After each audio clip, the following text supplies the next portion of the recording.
You're listening to The Front Porch Show. Some shows are niche shows, talking about specific topics. Others, shows about nothing. This show is the show about everything. On The Front Porch Show, we'll talk about current events, some news, a little bit of politics, along with a whole lot of life. Welcome to our Front Porch. Welcome back to another episode of The Front Porch Show. I am Aaron Mathis, joined by both Tombstone and Just Jeff. Gentlemen, how are you today? Doing great. Are you sure? Tombstone's he's trying not to answer because he doesn't want to tell the truth. I have no complaints other than the fact that it's 9 o'clock and I don't know when I'm going to go to bed. That is true. But for you, dear you're audience, such an old man. For you, dear audience, I'm happy to be here. I am happy to bring you profundity and joy all at the same time in a beautiful package we call The Front Porch Show. Isn't that the truth? I don't promise to know what profundity is, but I'm happy to be here and provide insults to Tombstone and Mathis as necessary from the peanut gallery. I have nothing. Just turn him off. Can you turn him off for a half hour? Well, you finally got stuff working correctly on my end so that it isn't like an atrocious sound coming through my headphones on my end. So. It's either listening to Jeff or listening to windmills giving us cancer. So that's true. I can guarantee that listening to me will not cause cancer. Yes. I can't guarantee that. I would also like to suggest that, or I would also like to proclaim that I am not running for president in 2020. What is this about windmills? Oh, you missed it. You didn't hear? President Trump this week made the audacious claim that the sound of windmills cause cancer. Don't, Jeff. Don't. No, technically, he didn't claim it. He said they say the sound causes cancer. So typical. What does that even mean? I don't even know what to do with this. So do you have the audio soundbite? I have the transcript here. Do you have the audio soundbite? Guys, do you think, is the president a little senile? Probably. So I was talking with some friends the other night, and I think because he acts like someone who's a little senile. You've got to hear. Okay, so you guys understand. I was talking with somebody about this the other day. When you listen to him speak, he's obviously not a great speaker, even though he says he's the best speaker. He uses the best words. He rambles and bounces all over, right? But you can kind of follow him when he's speaking because you see it happening. Have you ever tried reading him? Reading a transcript of his speech? It'll give you a headache. So here you go. You want something that causes cancer. Here's a little bit of the transcript. Lay it on me. No, can we play it? Do we have audio? You're gonna have to read it. We need to read it. I'm looking for it right now. All right. Well, I'll read it because it's just funnier than me trying to read it. Read it. Hillary wanted to put up wind. If you have a windmill anywhere near your house, congratulations. This with breaking wind, which is a different problem altogether. That's true. If you have a windmill near your house, congratulations. Your house just went down 75% in value. And they say the noise causes cancer. That's probably you tell me that one, okay? You know that the thing that makes it's so noisy. And of course, it's like a graveyard for birds. If you love birds, you'd never want to walk under a windmill because it's very sad sight. It's like a cemetery. We put a little statue for the poor birds. It's true. You know, in California, if you shoot a bald eagle, they put you in jail for 5 years. And yet the windmills wipe them out. It's true. They wipe them out. It's terrible. So all that I followed except for the cancer part. The cancer part does not make any sense to me at all. He just threw one sentence in there and said, and they say the noise causes cancer. You tell me that one, okay? And then makes no sense. Less than no sense. And he almost sounds like he's like mocking that when he says, you tell me that one, okay? But he is just rambling and throwing stuff out. So sometimes the president does have an extremely dry sense of humor, and he is clearly jesting, but it's hard to tell between all the ramblements that are also being contained in any given speech. Exactly. For example, the little cemetery for the... Oh, here we go. If you have a windmill anywhere near your house, congratulations. Your house just went down 75% in value. And they say the noise causes cancer. You tell me that one, okay? I think he is joking there. And of course, it's like a graveyard for birds. If you love he's doing it. He's birds, playing you it for never want laughs. to walk under That's a what he's window doing. because it's a very sad sight. It's like a cemetery. We put a little statue for the poor birds. I mean, clearly the audience is digging it because in California, they're hollering. if you shoot a bald eagle, they put you in jail for 5 years. And yet the windmills wipe them all out. It's true. They wipe them out. It's terrible. Oh my goodness. It's terrible. No, I would need to know more of the context because you're right, Tombstone. It sounds like he's not necessarily saying he agrees with that statement. He's kind of like mocking the things, but at the same time, he's listing these things as why like solar solar's not the answer. So it's hard to tell. So what Trump does, I'm not excusing anything about Trump. Lord knows I'm not excusing anything about Trump. You're providing insight into how he plays a crowd. I'm providing insight into the Trump mind in so much as anyone can provide insight into that extremely opaque sphere. Okay. I'm not going to pretend to be the Trump whisperer. Well, I mean, your brain has two hemispheres, so that makes one sphere, right? Maybe. Okay. That was a Trumpian insight right there for you. Now you totally derailed my train of thought. Thanks, Jeff. Sorry. Appreciate it. No, Trump is there to signal to his audience that he's one of them. That's why he does what he does. He's there to push his message, or I think usually it's team signaling, it's tribal signaling, which is part of the reason he's such a big hit because he tells people what they want to hear. So let's pivot to something a little bit more. Why do we need to pivot? Do I want to say it's a lie that he said? Yeah, it's kind of a lie. This is on track to be the best opening segment ever in the history of the show, and you want to pivot. We're going to pivot to Donald Trump. Don't worry. Okay. Donald Trump claims that his father was born in Germany when he was born in New York City. I haven't seen this claim. Did he? But wasn't his grandfather born in Germany? That's what I'm wondering. I think it was his grandfather. But he keeps talking about his father, Fred Trump, who was born in New York City, just as his New York Times obituary says he was. Right. And so it was, Donald Trump. My father was German, right? Was German and born in a very wonderful place in Germany. I don't know. Like, why would you lie about something like that? Well, of course, then we could ask, why does Trump say anything that he says? Well, right, and that's a question. The question is, was he referring to someone else? But I don't think he is, because he's made this claim 4 times about his father. So maybe he's forgotten. Which that disturbs me. It would disturb me too. That doesn't make it even better. That makes it worse. No, that's what I'm saying. So your question of senility, it may be there. He's told the story so many times he believes it now that his father was born in Germany, not his grandfather. Yeah. To be fair, he's just taking a caricature of several people he met in college and putting them together into one person in his book. Oh wait, somebody else did that in their supposed autobiography called Dreams from My Father. Yeah. But when it comes to your actual father, that's a little bit different. Yes. Well, which is a whole different conversation when it comes to Barack Obama. I'm not going to go down that rabbit hole tonight. This article I found, they tie it back to that. They talk about the times that Trump has falsely claimed where his father's from, and the last paragraph says, for years before he became president, Trump falsely claimed former President Barack Obama was born in Kenya, a conspiracy theory he repeated even after it was disproved. That's how they end that article. And the question so he's confused about everybody's place of birth. Apparently. That's what I'm wondering. Maybe he's not concerned about where people are born. Maybe he's clearly concerned about people were born because he's talking about where his father was born as a point. This is Trump. This is Trump we're talking about, Mr. Anti-Immigration. He's very concerned about where you were born. Especially if you were born in Mexico or Guatemala.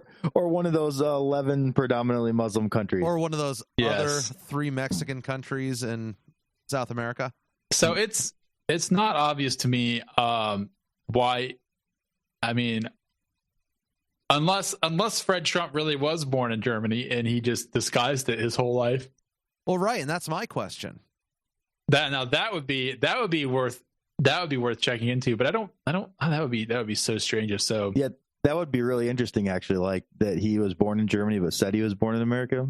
Did you guys see?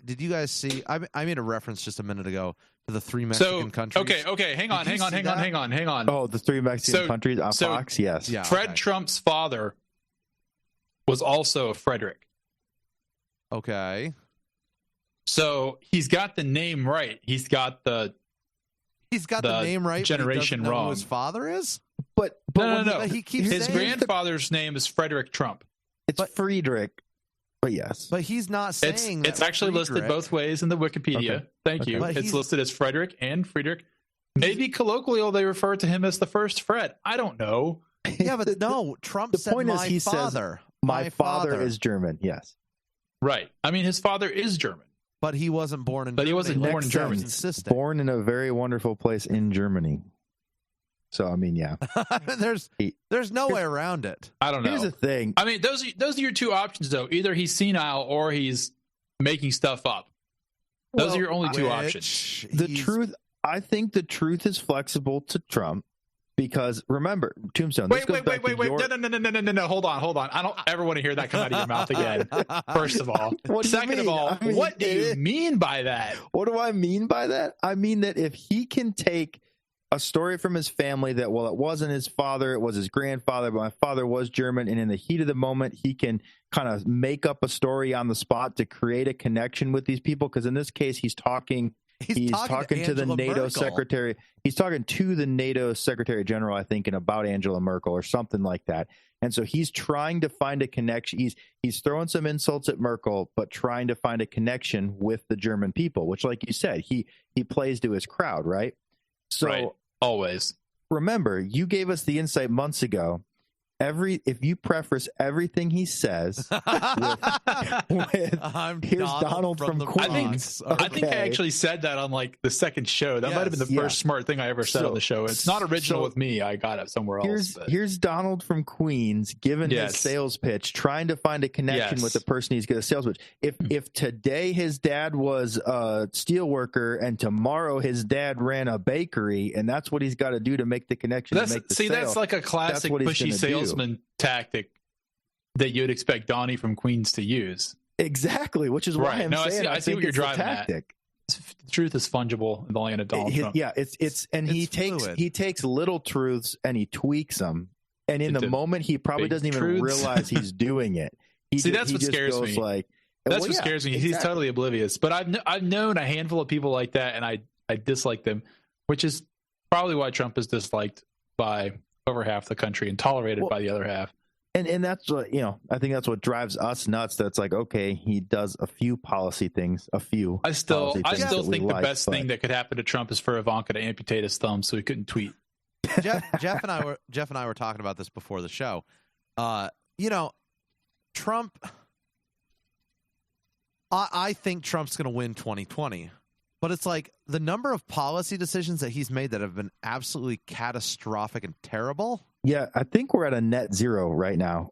So bump stocks, we all agree that the bump stock ban is absolutely ridiculous. Right. Not only is it ridiculous, for years, even under Obama, the ATF's like, we can't do this. It doesn't meet the definition of machine gun. And then at Trump's behest, they redefine everything. And conservatives are like, cool, and roll over. And they're fine. And then you've got this new one coming up, which we'll talk about later in the show, the gas tax. They say that the gas tax is now on the table. The White House says the gas tax is on the table. And I'm sitting there going, you've got to be kidding me, guys. I can't pay more for gas tax. Yeah, we are living in truly wild times. Because, I mean, look, Trump may appeal to the conservative base, but he is a moderate. Which also exposes the conservative base that they're not conservative in principle. It's a label, but when their hero does it, they excuse it. And that drives me nuts. Well, Trump can do no wrong, which I think he's done some great things. I mean, look, the economy's up since he's been in office. we're in some ways, despite things he's done, despite what he's done sometimes. Look, we're getting out of wars. We have more of our soldiers are. Although we're not actually out of Syria. We're not actually out of Syria yet. We're not yet, but we're continually drawing down the troops, which is excellent. We're focusing at home, less military intervention, which is great. But I don't know. As Jeff said, maybe it's a net zero. Yeah, we'll see. And I'm not talking about the old internet provider. Don't ever do that again. You don't still have a net zero email address?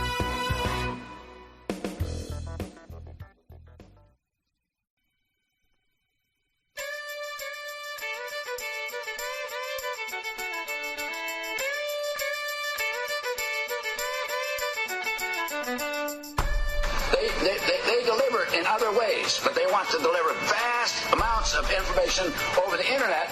And again, the internet is not something that you just dump something on. It's not a big truck. It's a series of tubes. And if you don't understand, those tubes can be filled. And if they're filled, when you put your message in, it gets in line. It's going to be delayed by anyone that puts into that tube enormous amounts of material. She's shocked that I picked her. Like in a state of shock. I'm not thinking, Mr. That's President. okay. I know you're not thinking. You never do. I'm sorry? No, go ahead. I can't Absolutely even. savage. I can't. Every time I listen to it, I'm just like, He just wow. slides that right in there. I mean, my Wow. It's word. like a dagger between the ribs. It's like he's got that down. Let's just get the honesty part down. Let's work someday. on that. Subtle, yeah, someday. Do you guys, not at the risk of pushing it even further, do y'all think Trump will live long enough to finish a second term in office? I had that thought the other day. He's 77, isn't he? He's 77. Age-wise or attempts on him wise? So at the risk of going all 1982 on you guys, they say that some people say, depending who you ask, Ronald Reagan had early onset, or not early onset, he had Alzheimer's. Too? Yeah, because he's Reagan was he's president. not talking the book. I thought you were talking 1984, the book. So, okay. Because some people say Ronald Reagan had Alzheimer's in his last I've couple heard years the in claim, office. Yeah. So, right. I mean, I can see that happening with Trump. The problem is we might not be able to tell. You know what I mean, though? No, I hear. Okay. No, I don't disagree. I do not disagree. Again, for everybody listening to the show, if you're tuning in for the first time, we are a vast right-wing podcast here. We are very conservative, and we occasionally take shots at the president because we can't help it. So, if you're a big Trump fan, he's a big orange target. So, he's a big orange target. If you're a big Trump fan, bear with us. We promise it's not always like this, and we actually do. We applaud President Trump him when he does good. Wherever we can. On him. We call him out when he does bad, and then we make fun of him when he's easy to make fun of because that's what we do. Providers, we are fair and balanced. Yes, we are. We are fair and balanced. Capital F, capital B. We are way show, off balance. I'm sorry. The front porch show. But we are fair. Okay, if we're not balanced, at least we're fair. We're definitely fair. It's the show where the facts are made up and the truth doesn't matter. I mean, that's not true. I'm just kidding. This is not whose line is it, anyways. What a show! I missed that show. It's more like wait, don't tell me. I don't listen to NPR. I wouldn't know what that is. I haven't listened to NPR in 10 years, but I did used to listen to Wait, Don't Tell Me. Does NPR exist? NPR still exists, and it's still freaking useless. And this show is more like Let's Make a Deal. Government. It's just a bunch of people dressed like idiots trying to get their 5 minutes of fame. Like our show? Really? Just stop. Yes. No, now you're cutting us down. Now you're insulting us, Jeff. What in the world? Aaron, turn off his mic. Oh my goodness. Jeff, we can do this segment without Jeff. Jeff is pithy tonight. So we totally got off track last segment, and I wanted to kind of intro what was going to happen in the show. We are absolutely we're absolutely honored to have on the show today Robia Scott. She's from the movie Unplanned, so looking forward to talking with her.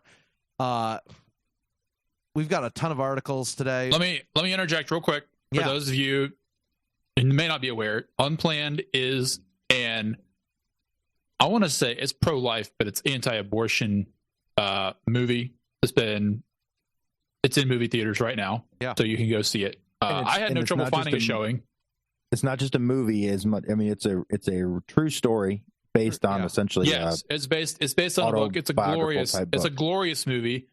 Aaron and I have watched it, and we're going to devote at least 2 segments to it later on. Jeff has seen it. Oh, you did go see it, Jeff? Yeah. So I did go see it. So we're gonna have definitely want to get your take. We're gonna have our interview later on with Robia, and then afterwards we're gonna kind of debrief and talk about what we saw, what we thought. I have so many thoughts. I know it was a heavy movie. Also, I want to talk about Barbara Bush's new book. That'll be interesting. Got to talk about the gas tax coming up. I am prepared to talk about Andrew Yang's book. I want to talk about that too because I'm about 3 or 4 hours into it. It's a 6-hour book. 6 hours, man. Well, it's audible. 6 hours is nothing. I can't. Can you really follow books when you listen to them? I can't do that. Oh, my absolutely. mind wanders. I got to read it. I mean, it's got to be an interesting book. I mean, like some of the Honor Harrington books I have are 30 hours long, so 6 hours is like a walk in the park. That's like a long driving day. Hours. That's incredible. Yeah. That's absolutely incredible. So anyways, we can talk about Yang because I think Andrew Yang. I'll go back over this when we get there, but Andrew Yang is the only person that's currently running for president that is thinking deeply about the future. Put it that way. Everybody else don't disagree with you on that. Everybody else is pushing talking points, and Andrew Yang is not a politician. He does have a background in law, but he's not a lawyer. But he's a deep thinker. So we'll more on that later. We'll definitely talk about that later. And for those of you who don't know, Andrew Yang is the guy running for president who is he? Can we say he's pushing universal base income? I think that's definitely a fair assessment. Yeah. I mean, he's one of 25 Democratic candidates right now. So I declared I'm not running close today. So we know Aaron's. We can eliminate Aaron. So that leaves at least 27. I'm considering. So Jeff, you're not old enough. What? I'm not old enough either. So oh yeah, that's right. Well, I have to wait. I have to wait till 2024. Yeah, I'm 2024 candidate. So we could all run together. We could all run on the same ticket. We could run as like the triumvirate. We could do like would it be like a trifecta? The trifecta, yes. The trifecta. Just run as the trifecta. It's the triple president. Just write in TFPS. Triumvirate. Triumvirate is really the word you're looking for. If we identified as one person, would that work? Vote for maybe. I would vote for Jeff. I would vote for Aaron for dictator and Jeff for consul of Rome. I would definitely do that. And I could be the money man if I had money. Yeah. Guys, I want to pivot to 1947. And New Mexico. Hold on. Okay. Oh, do you have some chimes or something? I think he's got something to pivot. Had to get my tinfoil out. Oh, okay, we're good. Nice. I like it. Tinfoil is a great thing to have. I'm literally watching Reynolds stock go up right now. I know, all because of the Front Porch Show. And the market's closed. 1947 was when the world heard about the infamous Roswell UFO incident. Obviously, none of us remember that because we weren't alive at the time, and most of our parents weren't even alive at the time. But supposedly, a UFO landed in Roswell, New Mexico. I think it crashed. Well, crashed. Correct. Well, crash, land. I've seen Aaron fly. It's all the same thing. Let's not talk about that right now. That is a topic. That's a little close to home there, Jeff. That is a topic, especially for you. That is a topic that we are not going to talk about right now. Jeff was my flight instructor back in the day, so we have a very close relationship when it comes to flying.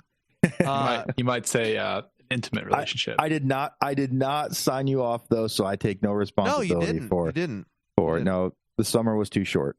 The summer was too short. But so let's go to aliens crash landing. Apparently, it wasn't aliens, though, according to a 2011 book that was written. That's called an Area 51: An Uncensored History. All right, I don't want to mess up your mojo here, but you sent me a Daily Mail article from yesterday. Yes. Why is it referencing a book that's 8 years old? Because no one's actually read it yet. Oh, because it's the Daily Mail. But apparently it wasn't, as Gregorio from Ancient Aliens would say, aliens. It was the Russians. I heard that in his voice, by the way. It was the Russians. No. It was the Russians. It's always the Russians. Is that why this has come again now? Because Russians are in vogue? Well, yes, because we're basically in Cold War 2.0 today. So Mueller is actually investigating this now that he's done with Trump. Well, he's got to investigate something against Mueller, yeah. I'm going to say Mueller. Oh, man. Mueller. Thank you. Mueller here. Mueller. So, apparently author Annie Jacobson claims that it was Soviet dictator Joseph Stalin who wanted to cause disarray in the United States. I don't know what to think about this, guys. I honestly don't know what to think. Give us a breakdown for those of us that are too lazy to read it. So, she alleges that Sputnik inventor Sergei Korolev, Russia's atomic bomb... Sergei. Sorry, what did I say? Sergei, but that's okay. I meant Sergei. Russia's atomic bomb lead developer Igor Kurchatov and mathematician, I'm going to misspell this name because there's too many consonants in a row. Yeah, it's missing a vowel, but I think it's Mstislav Keldysh. But there's no I between the D and the SH, so I don't know. Apparently, they were tapped to be part of the UFO study team. She also suggests that children were also found inside the aircraft that eventually crashed. I would love to know why that is. Yeah.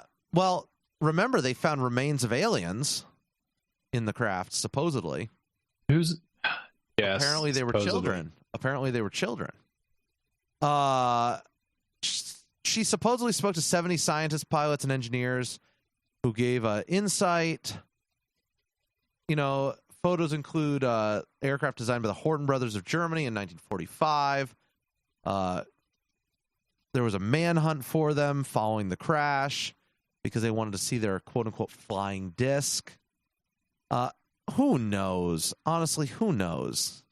I will say, so the Germans were involved in a lot of early space research for the United States. I actually did a lot of reading this week about whether or not the United States actually landed on the moon. And I can't think of a single reason why we didn't. Okay. So a lot of the hiccups come back to the Van Allen belt. Apparently there's a few videos on YouTube of so-called NASA engineers saying that you can't pass through the Van Allen belt. But I have heard those. So the Van Allen belt is not like a static wall around the planet. There's different places and it fluctuates, and some places are not as strong as others. So a couple of the Apollo missions did go through the Van Allen belt, but the transit time was so short that the radiation risk was deemed to be minimal. And of course there were electronics on board, but they would have had some fail-safes built into the electronics. I mean, electronics can fail. It's a known issue in space. Satellites degrade. Stuff fails in space all the time because of radiation. It's a very harsh environment. Very harsh. But at least one Apollo mission, they didn't actually go through the Van Allen belt at all. They were able to go through a place where there's no real radiation. So, I don't know. I guess every time I read something like that, and so I know there are different books, and like there's one guy who worked for a rocket manufacturer who has written about this. But if you throw enough money at the problem, there's really not a lot you can't do, even in terms of the solar system. Did you guys ever see the movie First Man? I have not seen it yet. It's on Netflix, or it's on. Is it out now? Yeah. It's a good movie. I really enjoyed it. Well, I think Mathis, I tend to subscribe to your kind of theory with the whole moon landing thing of there would be so many people that would have to know to pull something like that off, especially in that era. It's interesting you bring that up because I actually did read something about that. And this actually makes a bit of sense to me. In organizations like that, typically things are very, very, very siloed. It is possible that you had people working on even components that would be used for fakery, and they would never know it because they would just say, I need this for this specification, needs to be tested with these components, and that's all they would know. I don't deny that. But again, it really, for me, it really comes back to nobody has proven to me that it's not possible or that they didn't do it. It's always like, oh, there's this weird circumstantial evidence, like the photographs that Neil Armstrong took on the moon are supposed to be too good, or the shadows are wrong, or something like that. Now there's other stuff like that. There was one situation where it was shown that they used a flipped image of stock footage that was taken on Earth of a training photo. Really? Yeah. And see, I bet stuff like that happened a lot because they probably had good training photos on Earth, and the photos, they probably only got a limited number of photos on the moon, and so they're like, well, I want this better photo for this news story, so I'm going with simply the fact is they had thousands of hours of footage and thousands and thousands and thousands of photographs. And so when you've got all that data, it's like, so I don't know. Take for instance us, editing the show, which we don't do. I hardly ever edit the show except to remove, when Tombstone drops an F-bomb. Whoa. Just kidding. Like I would ever. Man, well, the audience would never know anyways, because I've taken that out. So now you just proven the point of the whole thing is we don't know if he does or doesn't because you selectively edit it. Is this what you're trying to do? Is prove the moon landing was fake? I'm confused. Prove the point. No. So what I'm saying is that there's so much data there to parse through. Just with a 2-hour show of ours, that when I'm trying to pull out clips for say intros and stuff, it takes a long time. And so if you see something that catches your eye, you immediately jump at it, I guess is what I'm saying. Right. And as far as taking a photo and going same with the thousands upon thousands of photos that are sitting there for the moon landing. It's like, hey, let's grab it. And I think the same can almost be said with Roswell as well. We've got tons of quote unquote evidence from Roswell, pictures and stuff of hinky stuff going on. But that's still only one side of that's only one side of things. Right. Well, I think what's much more plausible about Roswell. You can look at the moon and you can see the lander sitting on the surface. Can you really? Got a big enough telescope. Yeah. Can you really? I've always wondered that. I got to see this. Yep. Have you seen this yourself, Tombstone? Or I haven't. Okay. I've been told it exists in photography. Okay. I mean, you said it like I can try and been to tell you some what, sort keep of talking observatory about Roswell. I'll see if I can pull it up. I'm pulling it up too. So all I was going to say about Roswell, what's more plausible to me about that is there's all kinds of secret testing going on there, and so the government is going to let the alien hoax perpetuate. So, Aaron, I just plugged in photos of lunar landing sites, and I got it. Holy crud, guys! Those are all faked, guys. Don't you know? So it's all conspiracy. Guys, these are telescope photos of the landers, dude. As the commercial said back in the day, there's a car up on the moon, and why did we leave it there? Because we're going back, boys. There's you can see it. It's right there. People that subscribe to the lunar landing hoax also tend to espouse a lot of other conspiracy theories, which suggests to me it's way more of a personality thing than it is a facts thing. Dude, these pics are awesome. Aren't they? That is so incredible. I just sent you guys a link. That's so cool. I've got Apollo 11, 12, obviously not 13, 14, 15, 16, and 17. This image shows you can see the tracks where the astronauts walk. Yes. How crazy is that? That's so incredible, all right, guys. Put those in the show notes for our poor audience now that they've endured this. That's absolutely amazing. This terrible awesome sidetrack. Such a strange rabbit hole. So Roswell. Yeah, so Roswell. So no little green men, there's Russians instead. That's what this boils down to. Russians. Little red men instead of little green men. Little red men with little Ushankas. Little red commie men. I mean, it's got to be what it is, right? Got to be something. Right.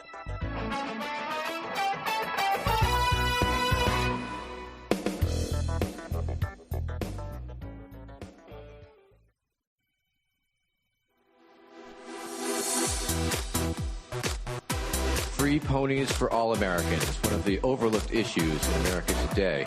My free pony platform is, of course, a jobs creation program. It will create lots and lots of jobs once we switch over to a pony-based economy. We'll also lower our dependence on foreign oil. We'll also be able to turn all that pony poop into methane gas and wonderful compost, so we'll be able to up our soil that is being depleted by agrochemicals, et cetera, et cetera, et cetera. And, of course, the important thing to realize is that it is a federal pony identification program where you will need your pony with you at all times. It just kills me every time. Isn't that beautiful? It gets me. I feel like Vermin Supreme gets me like no other presidential candidate has ever then or since. I think he's the only. It's the boot. Something about the boot on the head just works. Dare I call him politician? Vermin Supreme Leader. That's what you should call him. Vermin Supreme Leader. He is the Supreme Leader, or should be. I mean. Oh, guys, man. did you How hear? can you say no to a pony identification program? You have to have your pony with you at all times. We'd all be happy all the time. We'd all have ponies. It is true. And it would make everybody happier. Would you be happy sitting on the subway next to 100 other people and their ponies? Why would you ride the subway if you had a pony? You'd ride the pony, Jeff. We would. The pony program would return America to the Jeffersonian agricultural state it was always intended to be. The cities would empty. The countryside would be repopulated with ponies and people. It'd be amazing. I think Tombstone may be onto something. Jeffersonian democracy is lost forever. Tombstone maybe we could bring it back. We could bring it back. Oh, I love you guys so much. So I'm lost. Where are we now? Well, I want Jeffersonian agrarianism. We were talking about that. We were, which it's cool. I mean, I'm all for it. So, guys, did you realize that Barbara Bush, who passed away back in early 2018, did you realize she just had a book that was published? Hang on. I want to make a really good guess at this. Is this a cookbook? Negative. This is not a cookbook. Is it a steamy beach romance novel? In some ways, yes. In some ways, it's kind of a cookbook. It could be. Wait. There are definitely people getting burned, I think, from what Mathis was telling me. Tell me more. I guess. Wait. Is it a global warming polemic?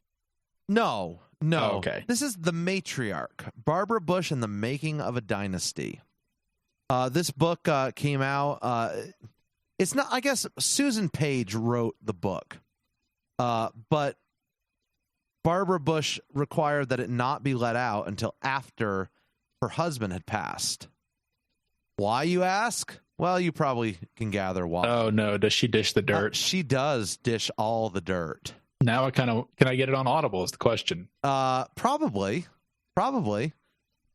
Yes. Which also seems out of character for her in her lifetime. Well, yeah, but yes, except for the fact that her husband died, or except for the fact that she wanted it released after her husband died.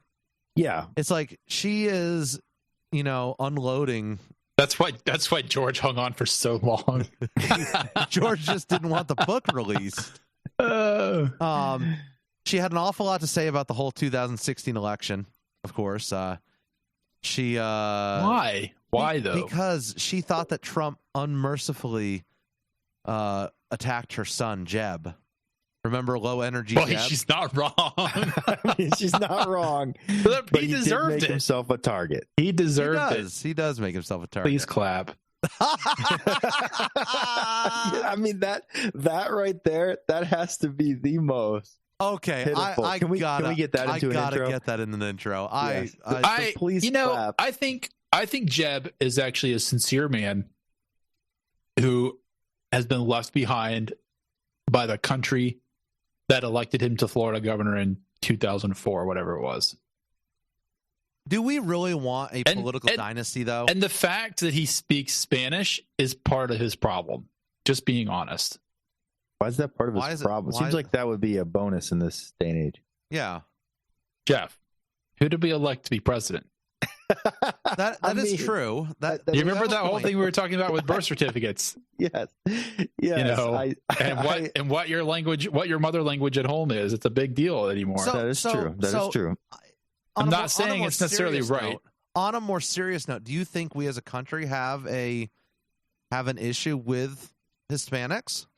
Like as far as a racial issue? That's a really loaded question. I do not think it's racial. Okay. No, I don't think so. No, and I'm positing the question because I'm not sure. In my defense, I ate an amazing Mexican lunch today. That's your defense. I did. Look, guys. I had the burrito Patron. Well, we know Aaron can't be racist because he had Mexican food today. This is literally like the picture of Trump giving the thumbs up with the taco bowl. Yes. Guys, the tamales and red sauce at this restaurant were so good. Okay, somehow we're on tamales from Barbara Bush's book. I'll give you a very honest breakdown, and that is that the white working class thinks that the cultural and political interests of Hispanics are opposed to their own. Therefore, if you show up seeing yourself as pandering or appealing to Hispanics, then you're not going to be popular with the Republican base. Which is ironic because I think that at a truer level, the Hispanic working class and the white working class, like cultural, what would you say, Hispanics goals, they would honestly be on the same side as far as that kind of work ethic and some of the things, but it's a illegal immigration issue that ends up twisting that relationship. Hispanics vote overwhelmingly Democrat. They always have and they always will. Yeah, and that's interesting. So if you're a Republican, it is costing you more votes to appeal to Hispanics than you're going to gain in the process. Just as a factor of whole card cultural math. I don't like that reality, but that is the reality. It seems like the messaging is wrong then. For who? No. Well, so what I'm saying, it seems like the message is obviously not delivered right then. I don't think that Hispanics are ever going to vote Republican no matter what Republicans say. See, I disagree with that. I think that people can be convinced of policies. What's your theory behind that, Tombstone? Because they vote as a cultural bloc and whites don't.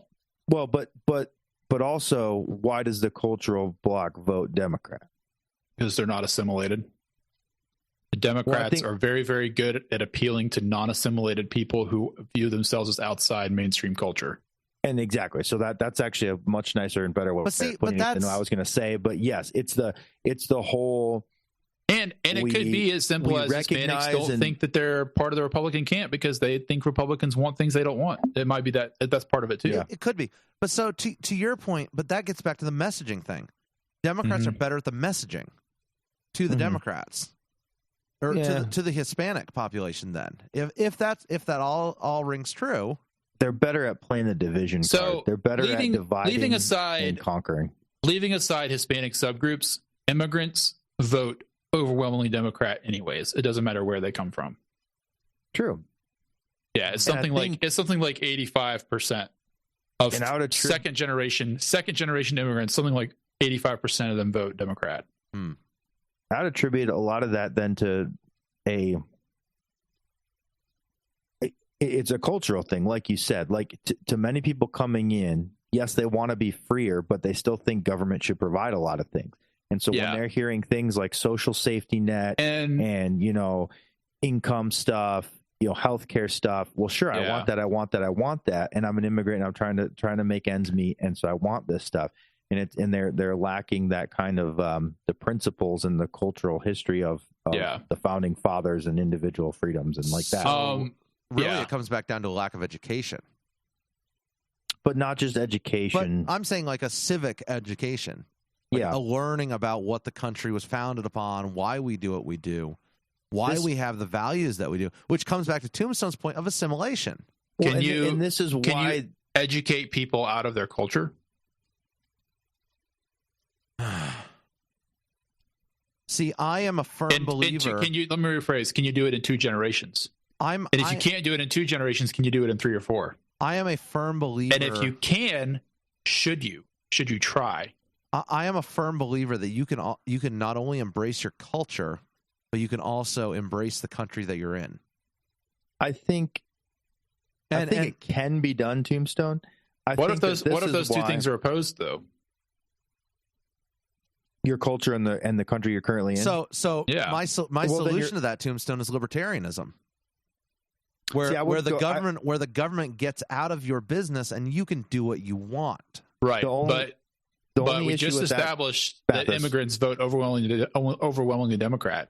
Mathis, the only issue with that is that if you're going to go libertarianism answer, then they're going to say no controls on the market of immigration. So no limits on immigration. So you can have mass immigration to a country, which will then change its culture. Libertarianism doesn't mean open borders, though. We can't. It's a Aaron, big.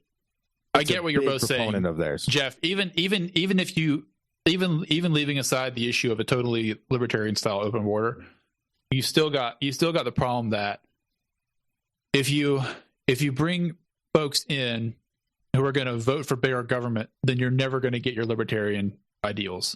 And I would actually argue that we've actually already passed the point of no return. I kind of agree with Tombstone to an extent on this, because look at Republicans. Take Republicans for instance. Just take everyone for instance.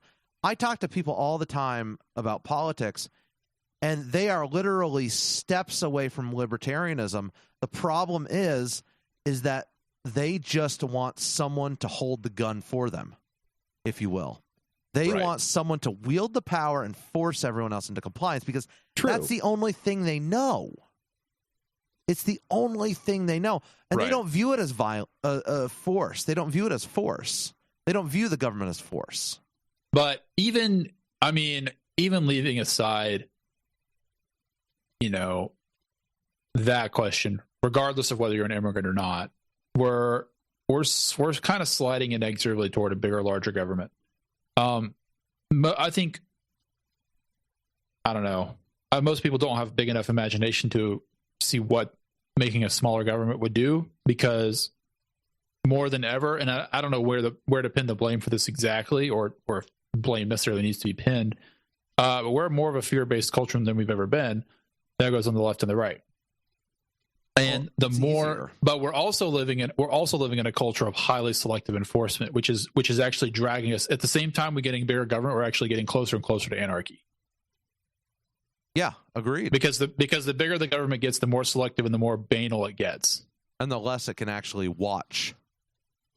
I don't know. A lot of stuff's being watched. Some of it is being done very efficiently, but it's, like I said, it's selective. Well, take, for instance, the Smollett situation. Selective enforcement. Mm-hmm. Had that been someone on the right doing that. You see that everywhere. I mean, Nebraska is like one of, 2 states in the union that got rid of civil asset forfeiture. That's a huge one. Yeah, that is huge. That's actually worse. That's actually, it's almost worse than just selective enforcement or selective prosecution, because you're not actually being prosecuted. The constitutional, the justice system has decided to throw out Fourth Amendment protection wholesale. So how did we get off on this? This Barbara Bush, insane. Barbara Bush. What did Barbara actually put in the book? Okay, so she blamed Trump for her heart attack in the summer of 2016. Holy smokes! Kid you not. She blamed her husband for the affair. There was an affair.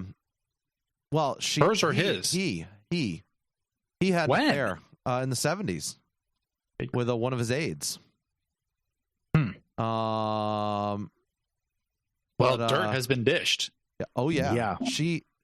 The lady unloaded, man. You said it didn't. I said it seemed out of character for her, and you said it didn't seem so because at least she waited till her husband passed. No, I'll say so. Deathbed. But her sons are still around. Like, do you want this happening to your sons? You know what I'm saying? Yeah, but they're not in politics anymore. George will never be in politics again, and Jeb doesn't. Jeb will never be in politics again. Jeb's done. And what do you have? Jeb. You got the other guy who's not going to run. for anything. She just figured we're done, so let's just burn it all. The family's done. And I don't think she said burn it all. They've got their money. I think it was one of those that she just said, enough's enough, and I'm done. I will have my history told one way or the other. Right. I think this was, I don't want to call it a deathbed confessional, but it's on par with that, I guess.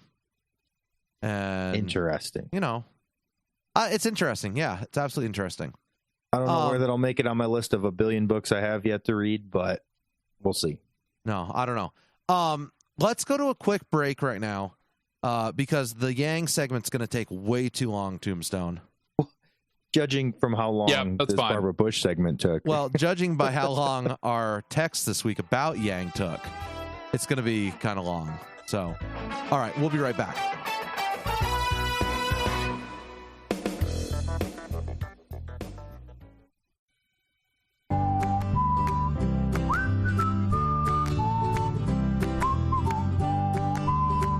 To me, it look like a leprechaun to me. All you gotta do is look up in the tree. Who else seen the leprechaun say yeah? My theory is it's casting a shadow from the other limb. Could be a crackhead. There's always got to be one reasonable person. Always got to be one. And it told me to get up in a tree and play a leprechaun. This wars off smells right here. This is a special leprechaun flute, which has been passed down from thousands of years ago from my great-great-grandfather, who was Irish. I just came to help out. I'm going to run a backhoe and uproot that tree. I want to know where to go. I want to go. Give me the go. I want to go. Well, since we didn't get to him last segment to speak about Andrew Yang, because we can't stick to a schedule or a plan to save our lives. No, we can't, which is great. I love it. Which is what makes the show. It does. Hashtag Yang Gang. Not hashtag not me. Okay, so Tombstone, tell us about Andrew Yang's book. Now, Andrew Yang is the entrepreneur, businessman who... He's a entrepreneur of entrepreneurs. He's like a sponsor of entrepreneurs. He was a venture capitalist. He ran an organization called Venture for America, and his self-described job was to find bright young people, send them into cities in middle America to start companies and create jobs. What's his success rate at that? Very high. The reason he is in politics now is because he did a lot of traveling in middle America. He's from upstate New York. And he said what he is doing is not enough to stem the technological and automation apocalypse that is crashing down on us right now. Like, it's already here, according to Andrew Yang. So let me tell you this about Andrew Yang. I think this is the most important thing about Andrew Yang. He does not have a single ounce of condescension for middle America. Zero. So the book is not written for middle America, though. The book is written for people like him and like me and Jeff, because it's written for people that have college degrees and who primarily socialize with people who have college degrees and people that are highly successful in their fields. He talks about how... What's that? I said no offense, Mathis. He talks about how he talks about how successful people will do one of 6 things in 6 places. They'll go into medicine, law, technology, finance. I don't know where the other 2. They'll go to Chicago, Boston, DC, New York, LA, or San Francisco. One of those things in one of those places. And if you want to have a sure track to succeed in America and you're smart, that's what you do. You go to a good school and you go one of those places in one of those fields. And his book is really targeted to those people. It's not targeted toward people who will actually vote for him. He's making the case, if I could say, to the donor class. But like I said, it's very unique in that he's writing this epistle on behalf of middle America who he thinks is basically under the gun. He talks about what he calls normal Americans, which are people who are highly average. So these are people who haven't completed college. They may have a year of associates, 1 year of an associate's degree done. Boom, Jeff. They have. Wait, I'm confused.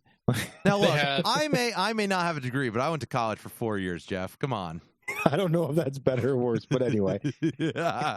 They have a small amount of net worth, if you include their house. I can identify. They with live that. basically live paycheck to paycheck. They have a household income around $50,000 to $55,000 a year. He describes that as a normal America. So now he does an amazing job of sketching out what's going on in technology and what's going on in terms of automation. So in the past, when Americans have talked about automation, we mostly talk about manufacturing.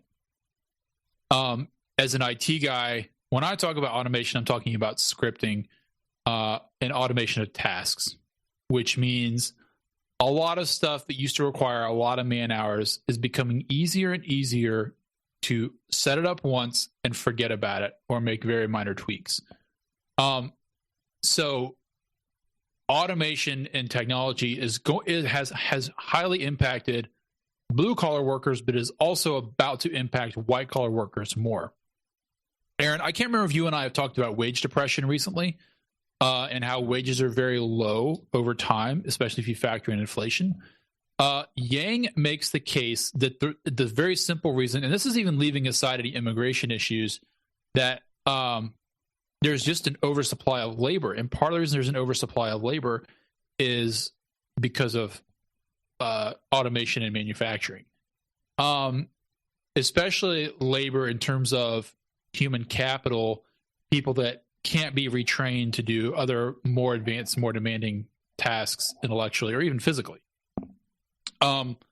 So one thing that he really, really impressed upon me is that this kind of upheaval that we're experiencing, because I don't think you can say that we're not experiencing some kind of massive labor upheaval.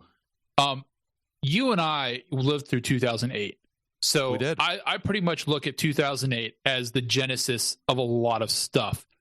But Andrew Yang makes a very good case, and I think he's correct, that actually everything that has made 2008 terrible and so difficult to recover from was actually in place.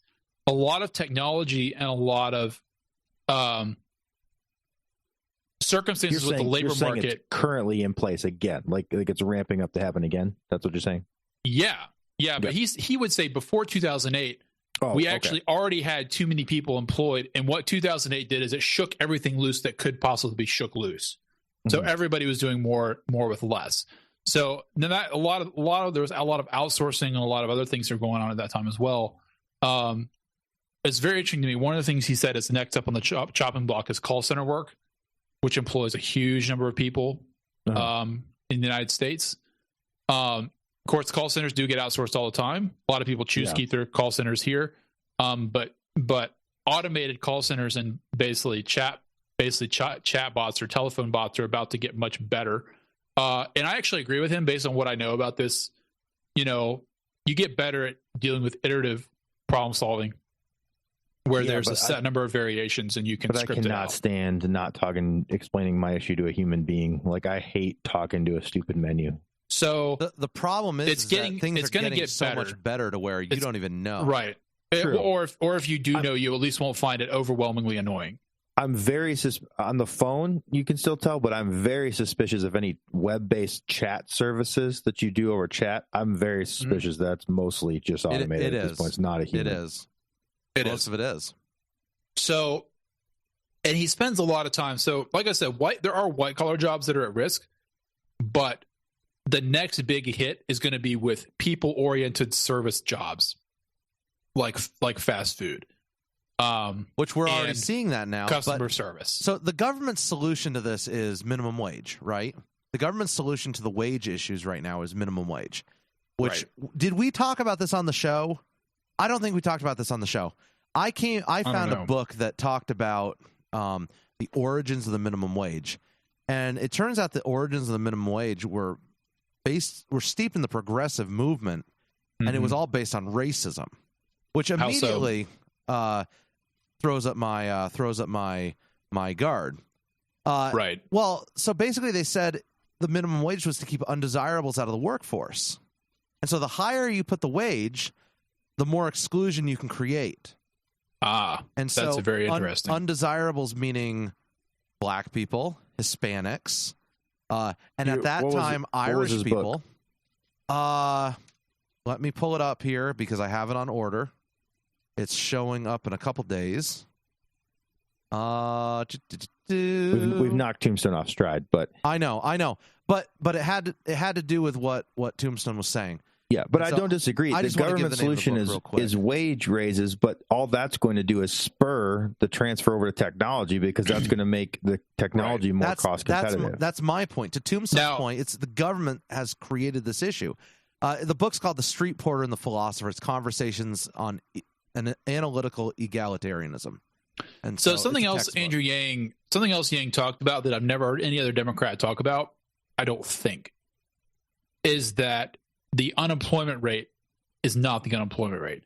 He talked about this for like a good 15 minutes in his book. Sorry, I'm giving everything in time measurements because I'm listening to the book. It's about 6 hours long, and I'm about 4 hours into it. So he talks a lot about how mostly middle-aged white men have fallen completely out of the workforce and are on some form of welfare disability. Again, kind of escalated at 2008. And I'm kind of at the part of the book where he's talking about the dignity and the meaning of work and how you have to balance like your need for work versus your lack of desire to be at work and all this stuff. So he's getting ready to make the pitch for UBI. I don't know how he's going to make it. UBI being universal basic income for those of you at home. Free money. And that's what Andrew Yang's main policy thing is, at least what he's known for. I'm sure he has other policy things he's working on. But Andrew Yang wants to give every American $1,000 a month. Just straight up right now. Straight up cash.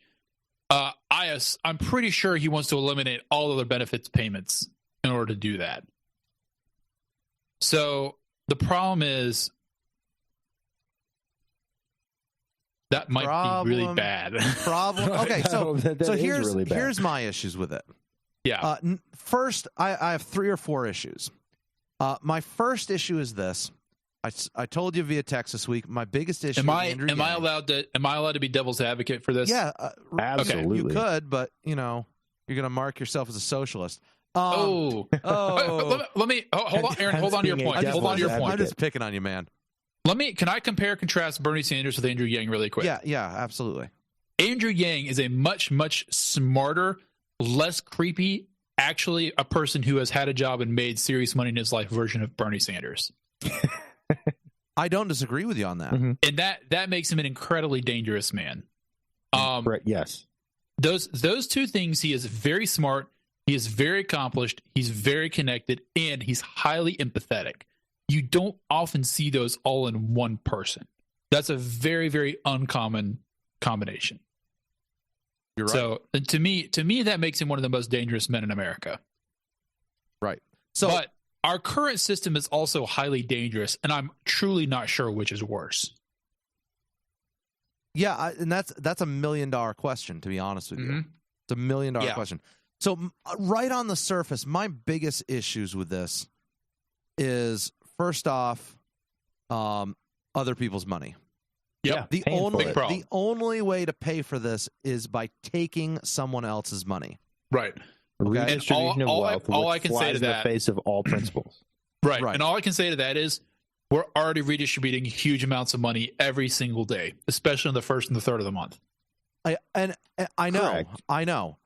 But so I haven't looked at the numbers to know if it would balance out or not. I assume it comes somewhat close to balancing out. Maybe. Now I understand but you can't eliminate all means tested benefits or income based benefits that replace income.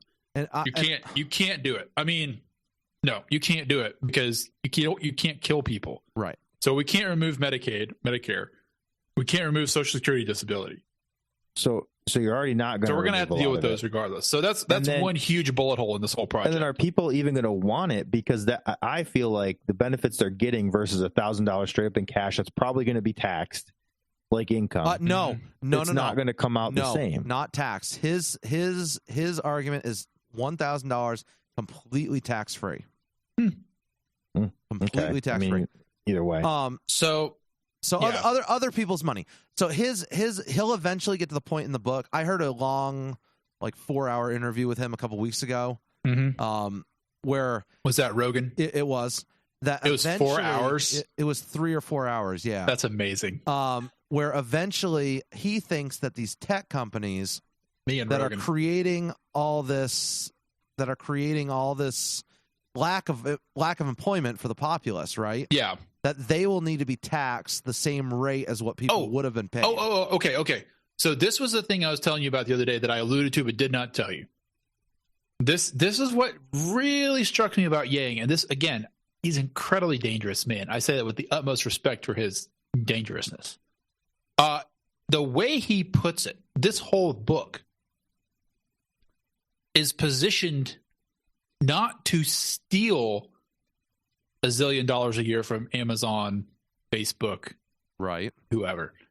It's designed to make them say, let us pay you $1,000 a month so that the situation remains under control indefinitely and we can keep making money. Right.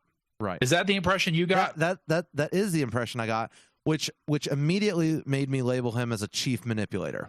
That's not even better at all. That's worse. I know. And the scary thing is I think that the current environment is ripe for these kind of companies to bite on that kind of. Right. I mean, look at Facebook. Look at Facebook's crackdown on hate speech and everything. Facebook is doing that so that they don't get a knot yanked in their tail by the United States government and by the British government, by the German government. They're actively cooperating with the British government and the German government on hate speech and have been for several years now. So they have a vested interest because the more they get in bed with the government, the more legitimate their position and the more they can shut out competitors because they've established themselves as the go-to people. Like Gab, which I'm not on, and I know there's a lot of craziness that happens on Gab, but they have no standing, and part of the reason is everybody else thinks they're cowboys because they're not playing by anybody else's rules. But Facebook was like that 10 years ago. It hasn't been that long ago. Yeah, the whole thing was Facebook, free speech. What's that? I said the whole thing was it's Facebook, it's free speech, do whatever you want. Right. And then the bigger they get, the more it affects the bottom line, then they rein it in and they get a better government. The only real rule on Facebook for years and years and years was you can't have nudity. That was really the only rule. And now there's like a zillion rules and people have stuff yanked down all the time because they have a literal army of censors. Right. And they're not doing it for their benefit, not for your benefit. They're doing it so they can maintain position. So Aaron, pivoting back to Yang. So other people's money. That was my first. Yeah. That's my first argument. My second issue is what I phrase as a net zero economy. Okay, and that is where when you start giving people free money, all of a sudden the market ends up adjusting to meet that. So has Yang said anything about that? I have not. Because I feel like he's got to have some tidy answer to that. I have not heard him give a good answer on that yet. Okay, I'll keep my ears peeled for that. So for the listeners, my whole idea of net zero economy is take, for instance, a worker is paid $10 an hour, and then minimum wage gets put into effect, and all of a sudden the government says that the worker has to be paid $20 an hour. Well, all of a sudden, eventually everything's going to rise or inflate the price originally. Yeah, the price of widgets is going to increase because the employer is going to want to keep the same margins. Exactly, because they're not going to be able to lose it. defeats the pay raise. And if minimum wage is $8 an hour and you're making $10 an hour and it goes up to 10, you don't get a raise. All of a sudden, you're stuck at 10 or 20 or whatever it is. They essentially get a loss. Yeah, it's a loss, and that's a big problem for a lot of people. So Andrew Yang has not failed to account for net zero, and I, as my devil's advocate job, I don't have an answer for that either. But I'll try and figure out what, if anything, he has said about that. That's issue number 2. Number 3, I think this is the biggest existential issue. As if theft being number 1 wasn't the first thing, stealing other people's money to pay for this, and net zero wasn't big enough an issue. I think the lack of purpose is going to be a problem. When you pay people for doing nothing, they have a lack of purpose. Now, take for instance, $12,000 a year. You're going to have to do something. $12,000 a year is not going to be enough. I think, and I think that's probably what Yang is going to say is that $1,000 a month is enough to keep you from starving, but it's not going to be enough to keep you from working. And that's probably what he would say. He has said this. My issue is this. Everyone keeps saying, well, we've created these social nets so that people can get a hand up and so that they can climb out of poverty. They're social hammocks. Ladies and gentlemen, how often have you seen someone escape poverty when they are dependent on government assistance? It depends entirely on the person. It does. Yeah. But the majority of people on government assistance are completely happy to continue living on government assistance, and they're completely fine with it. I would argue, leaving aside the Yang debate, I would be really come out of that poverty. That you've seen it happen. They were on government assistance at one point. So I mean, wouldn't you have to say almost 100% of people that came out of poverty have been on government assistance? Like, wouldn't you say that statistic would have to be almost 100%? Or the good majority? I'm referring mainly to the people who are, if you want to call it lifers. I get what you're saying. The number is much greater of lifers. You're using them as social hammocks, as I said, versus social safety nets. But I think that goes back to what Tombstone said, that it entirely depends on the person. Yes, it does. It absolutely does. But the problem is I think that it's going to breed a culture of laziness and a culture of apathy to where people honestly don't care, and they just view this as free money coming in, and they'll just take it. So my only question would be, what is the carryover of people who stay on assistance year over year? What's the percentage? That's a good question. I would love to know what that number is. I with you. I think it's probably high. But again, Yang would probably make the case that giving them cash is going to be cheaper in the long run than keeping them on means tested assistance. Probably, but that doesn't make it right. I think the bigger issue is not even that, like you said, Mathis, of people just taking the free money, whatever. It's the bigger two issues are that it's other people's money and that it's going to do nothing, that the price of everything is just going to inflate, and it's essentially going to do nothing. Right. Because here's the thing. If everybody starts with $12,000 a year, $12,000 a year equals $0 a year, basically. Because everybody starts at the same level. You know what I'm saying? Right. I mean, it's not quite zero because you can do something with it, but as prices increase, it's not going to be worth $12,000 a year. Right. So look, my thing is this. I don't think that the job markets are all going to dry up. If I may steal a quote, people can learn to code. And the thing is, though, they can't. What I mean by that, though, is people can transition to other jobs. They can. There are jobs out there, and jobs can be created. Okay. So I'm going to argue this point with you because I think Yang, whatever his other flaws were, I think he's thought this out really, really well. If you're living in, I'm going to be very stereotypical here. If you're living in Eastern Kentucky and you're a coal miner and your job is gone. Yeah. And you're 45 years old, you are never going to be able to replace that income. But statistically speaking, the next generation you're not going to be able to. So that goes back to what I was saying earlier. This is a generational problem. But in the meantime, you're still wiping out the back half of a given generation's productivity. And that's a big deal. And I don't disagree with you on that, but I don't think this is going to be an issue that as jobs are replaced by automation, I don't think all of a sudden we're going to have this huge glut of people forever not working. I think that's what I'm saying. We've already got it. That's the world we're already living in. It's just going to be more and worse. On top of that, tangential to what we're just talking about, jobs retraining programs, state-sponsored and government program jobs retraining programs, which we can talk about stereotypical government programs. They are only effective in like 2% of cases tops, 3% maybe. And I don't disagree with that. I understand that. But my point is that people are happier to be on government assistance than they are to retrain and get a new job.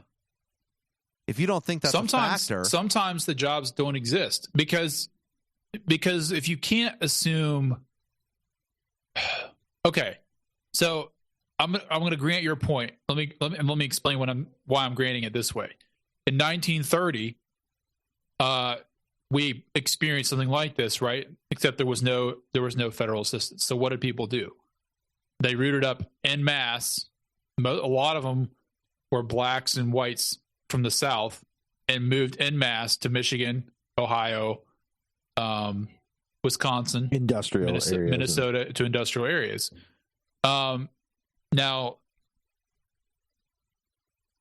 and there were not enough jobs there either but the job market is not infinitely flexible, and people are not infinitely flexible to seek out those jobs which may or may not exist in another state. You know what I'm saying? So again, unless you're going to remove the social safety net, then people are going to access it if they're faced with potential catastrophic failure in leaving their home and moving across the country, or staying put and living on $1,700 a month. If they're engaging in a little bit of minor, well-acknowledged fraud by going on disability, they're going to do it. A lot of people are going to do it. Not 100% of cases, obviously, but a lot of people are going to do it. No, I understand that. The problem is this is a beast of our own creation. For the most part, we have created this by marginalizing the workforce, right? By placing, if you will, by elevating money to our God. You're sounding awfully fashy. No.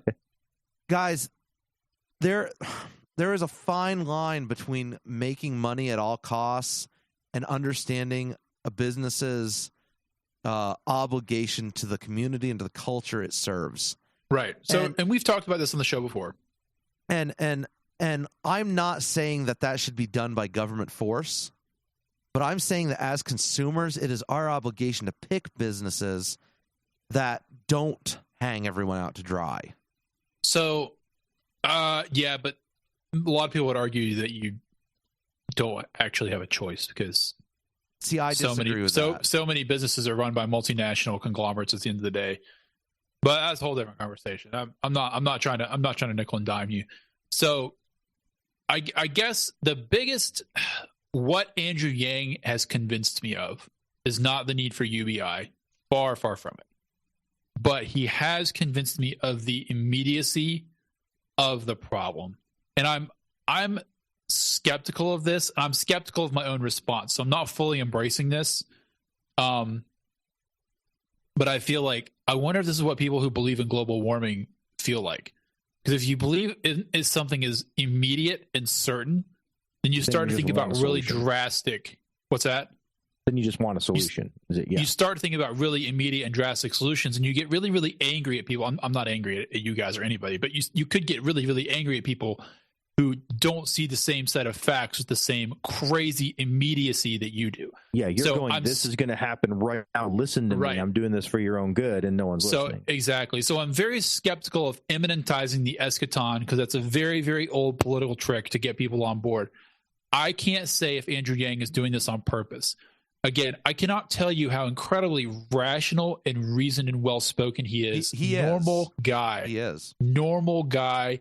Again, very successful, Asian stereotype, poor guy, and embraces it, totally embraces it. He's like a Mr. Asian nerd, yes. And that to him, that empowers him to speak to and with the dispossessed. So this fact that I'm going to deliver here may surprise you. Lay it on me. Ben Shapiro actually agrees with him on UBI to an extent. What? I would love to hear that conversation. Yes, I kid you not. He says if society and the industrialization gets to the point where 50% of the workforce is unemployed, the UBI needs to be considered. I refuse to believe that a certain set of circumstances dictates principles if they're truly abiding principles. Let me put this to you. it is possible. I'm speaking very, very generally here. Mm-hmm. It is possible that in the next 40 years, Austrian economics will no longer apply. Or let me give you a secondary. Let me give you a secondary situation. Let me give you a secondary situation. In the next 40 years, we'll be so far around the bend from a situation where they could be applied that it doesn't matter.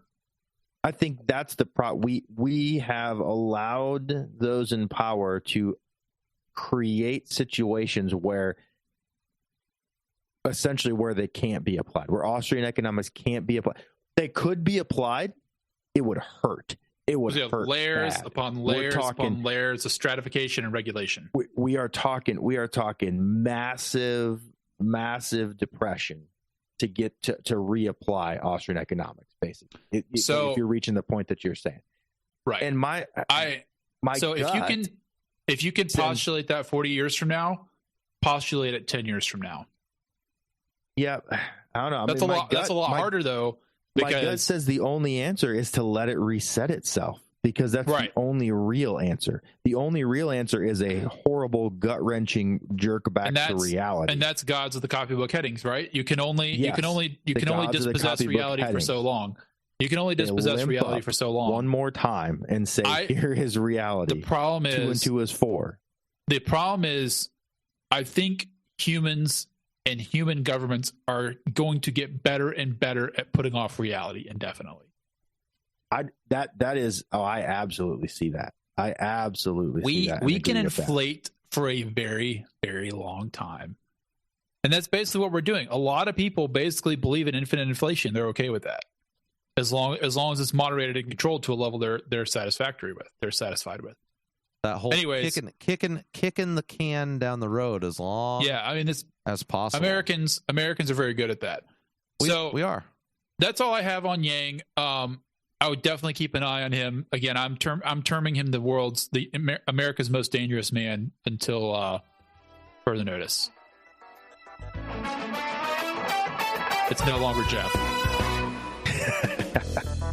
with his nukes.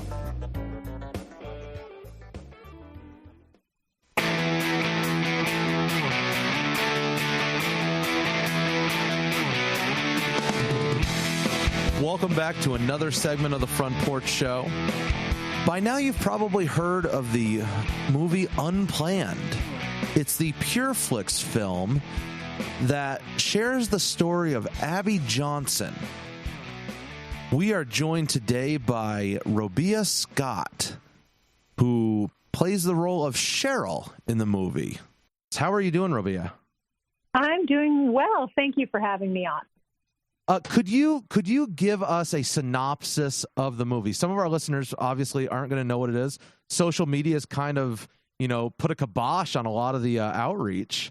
Could you just kind of give us... not only social media, but many of the Christian media outlets have also not wanted to take a stand and actually take our media dollars and advertise us. So the fact that we doubled our box office estimates this year is, this weekend was just God only, word of mouth. So yes, hopefully more and more people are going to be hearing about the movie. So Robia, on the Twitter front, I'm sure you saw that people were having trouble following Unplanned on Twitter. I was one of those people. I followed it a couple of times, and each time I got bumped off. So definitely some Twitter shenanigans going on there as well. Yeah, Twitter, the R rating, all sorts of things have tried to create obstacles, but we're pushing over each one, and they're working in our favor. So I think, ironically enough, after this whole shenanigan, as you said, with Twitter, so many people heard about it that actually our Twitter just jumped up, and we have more followers now than Planned Parenthood. Isn't that incredible? That is amazing. That is amazing. It is. So Robia, what would you say for someone who doesn't know anything about the movie? What is the most important thing to know as you get ready to watch it? Well, let me go back to, you asked me about the synopsis. For someone who doesn't know, it's a true story based on the book Unplanned, written by Abby Johnson.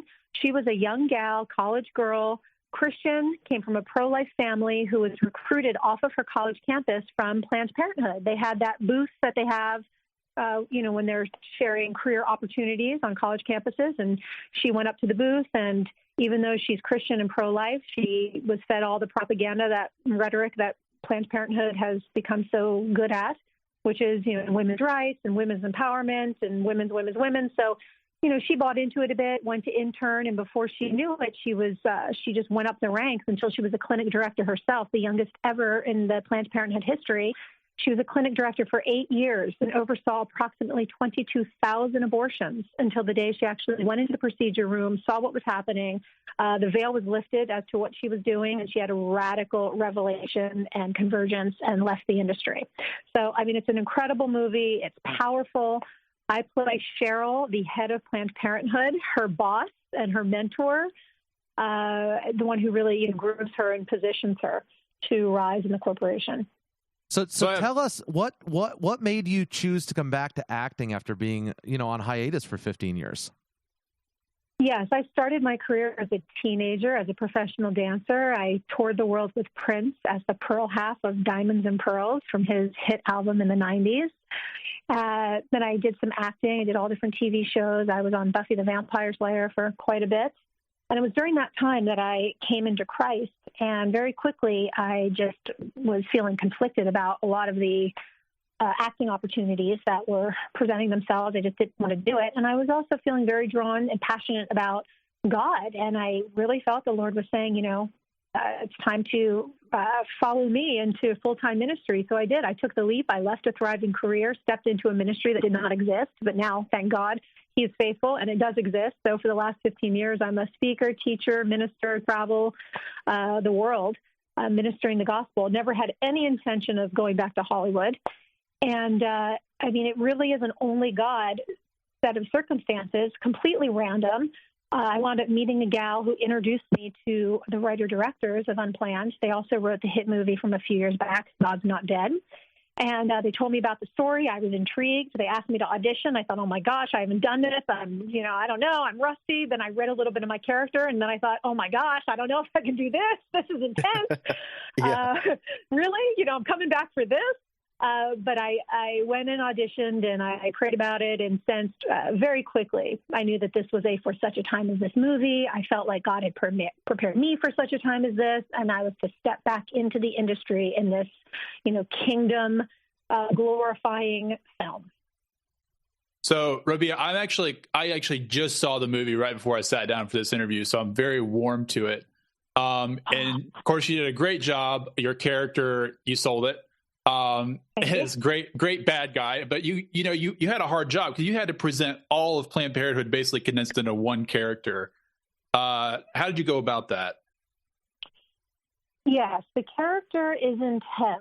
I didn't want to make her a caricature of a person, but she was written the way, she comes off on screen. And so for me, I just tapped into, my own drive and passion for my cause for women and, ministry. And I played that just 100%. And then I also really just created that drive. I kind of had my own backstory of what would make her so committed to winning and victory and success at all costs, And then I just turned that all the way up. And then I took the compassion side and turned it all the way down. Yep. And really played it from that type of feminist perspective of, success, the ladder of success, building the business, being career driven. That's how I went about her. And, it's interesting because I'm getting all sorts of feedback and reviewers are saying that I'm the Cruella de Vil. They're comparing me to Cruella. But it's kind of funny because, most people when they see it have no idea that I'm actually a minister, and everyone says they love to hate me. So now I think I'm going to be dubbed the Christian Cruella because when people find out I'm actually, God-fearing, God-loving, not only a believer, but, my life is ministry. It's the antithesis of that character, to say the least. So one other question. So are you familiar with C.S. Lewis and the Screwtape Letters?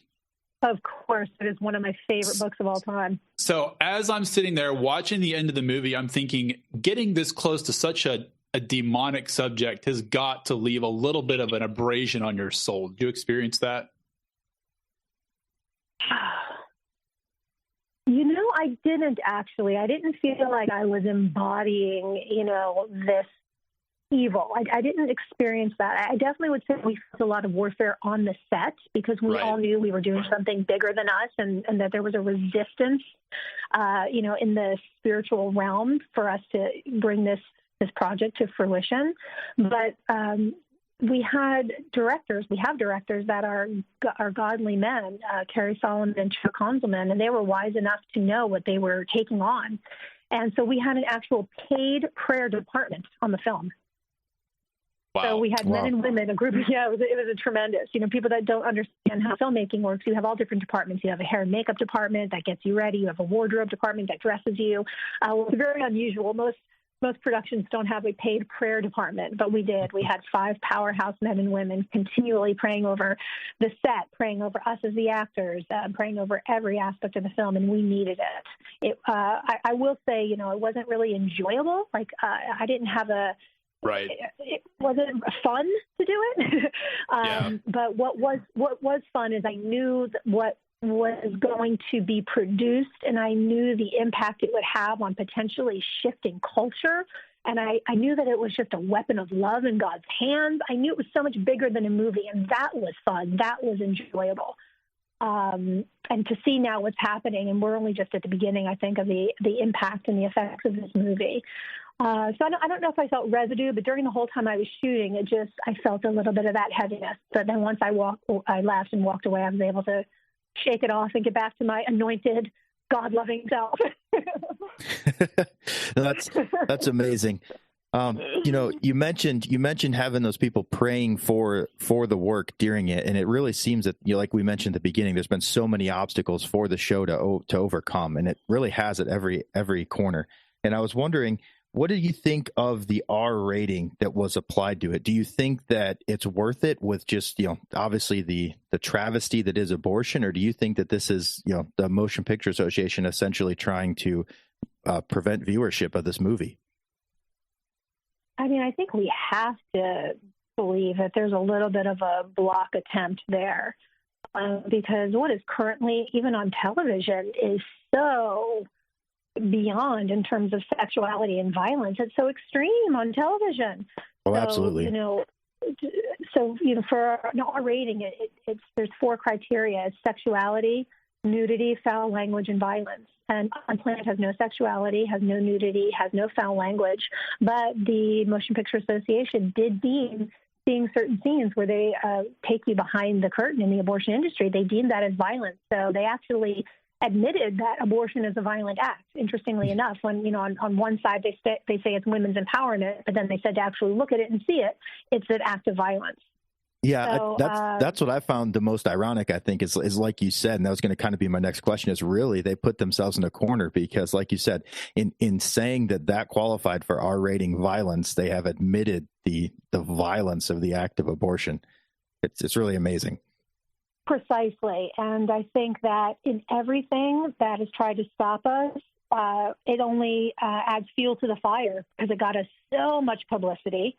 And, there was another rated R movie a while back called Passion of the Christ, and the R rating didn't seem to stop that one from impacting the world, powerfully. And, I think it's been a great point for us to bring up to, churchgoers, church leaders. There's so many Christians who won't go see an R-rated movie. And as parents, we don't want our kids to see an R-rated movie, our teens. But in this case, this is an extra out of the ordinary case because for us, the R doesn't mean restricted. For us, the R means recommended. It means relevant. It means real. This is not the kind of imagery that you want to protect your teens from or your church body from. This is the kind of, because it's not gratuitous. It's really just the truth on the screen. And even though there are moments in the movie that are hard to watch, it's important to see it. Let me just add this little point too, because I think it's so important. There are a couple scenes that for people it's emotional and it's very challenging to watch. And for me, I think, gosh, isn't that interesting? We've become so desensitized because of what we do see on TV anytime you turn it on to such extreme violence, just cold-blooded murders and the sexuality. And we don't even have any kind of soul reaction when we see that because it's become so prevalent and so commonplace. But to see this imagery, which doesn't even compare, I don't think, to what we see, on regular television, but because it's foreign and we haven't seen it, it's just a bit shocking to the person. So I've got a question for you, and it's gonna sound a little odd, I guess. One of my biggest concerns with Aaron is known for odd questions, I am. by the way. So. Let me see. One of my biggest concerns is with Christian movies is it seems to be targeted at an echo chamber almost. Do you think this movie is going to be able to go beyond that scope and reach outside that echo chamber and actually change lives? That is an excellent question, and I think it already has. Of course, the left media is saying things like, "Oh, this just preaches to the choir," and along those lines. But first of all, it's not a preachy movie. It's not a Christian-y, cheesy movie. It's very different. It's not your normal Christian movie. It's the quality of the filmmaking, the writing, the acting, if I do say so myself, it's just on another level, and it's really not comparable to a lot of what we've seen in the Christian realm.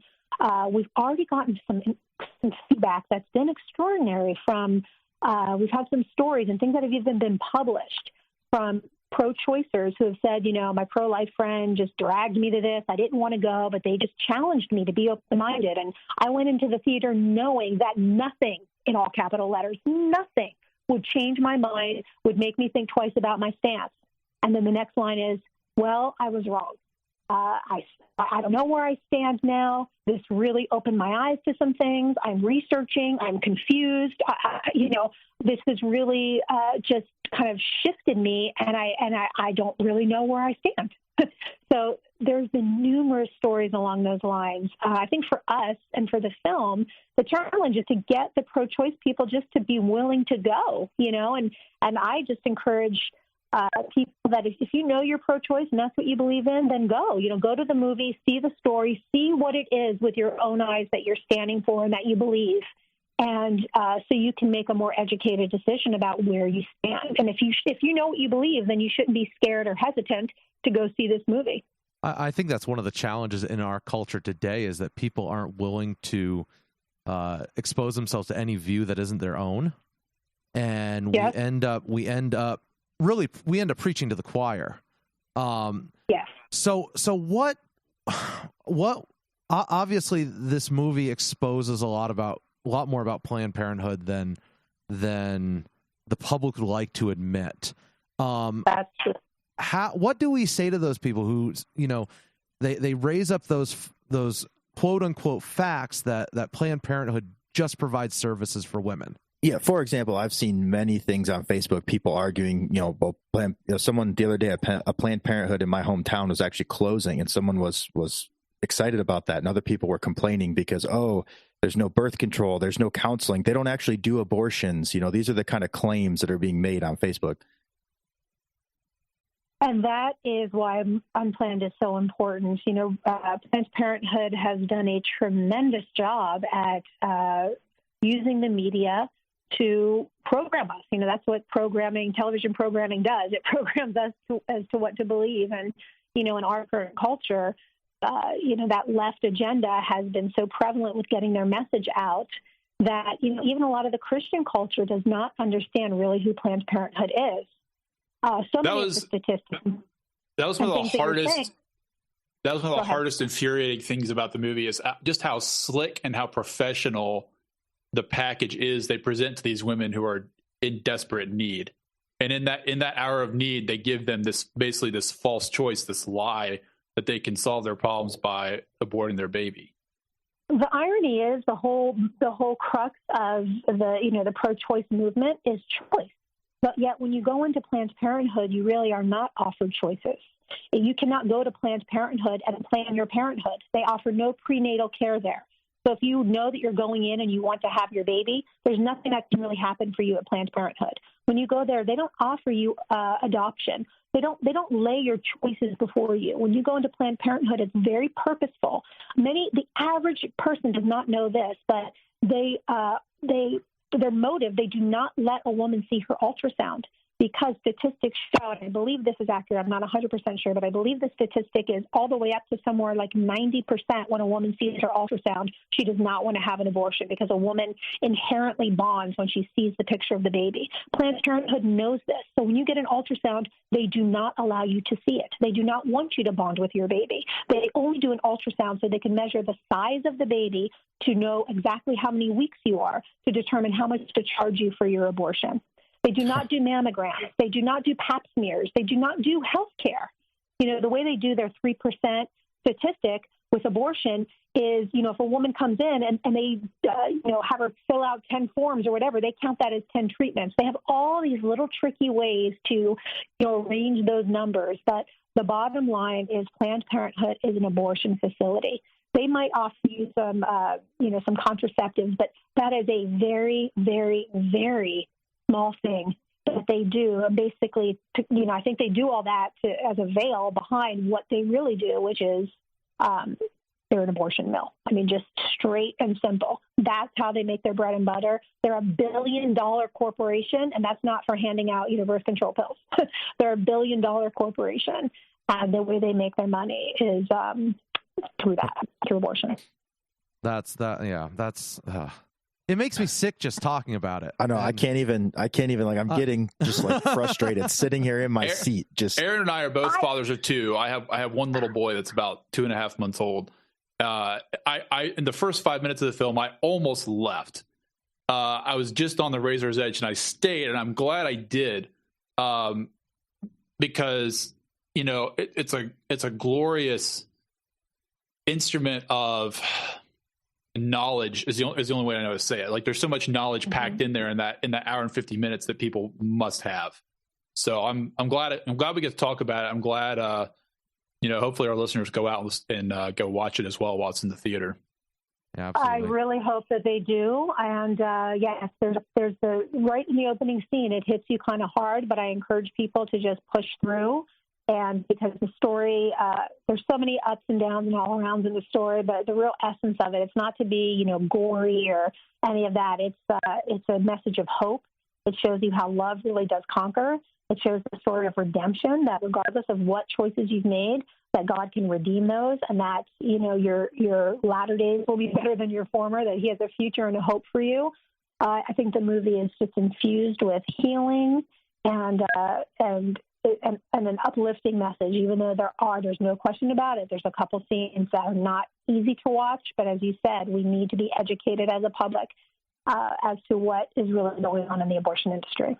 Thank you. Thank you so much for taking the time to speak with us today.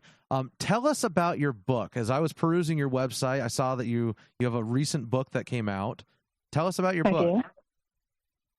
My book is called Counterfeit Comforts.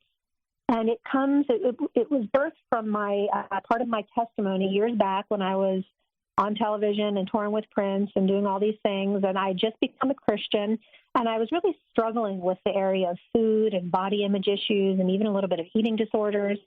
And, I cried out to God and I said, Lord, what is the deal with my food issue? Please help me. And right away, the Spirit of God started speaking to me in my spirit. And he showed me that food wasn't really my problem. Food was really just a fruit of an unhealthy root. And that I was using food as a counterfeit to comfort myself.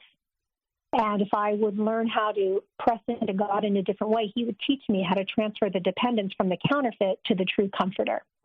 So God took me through this incredible healing journey.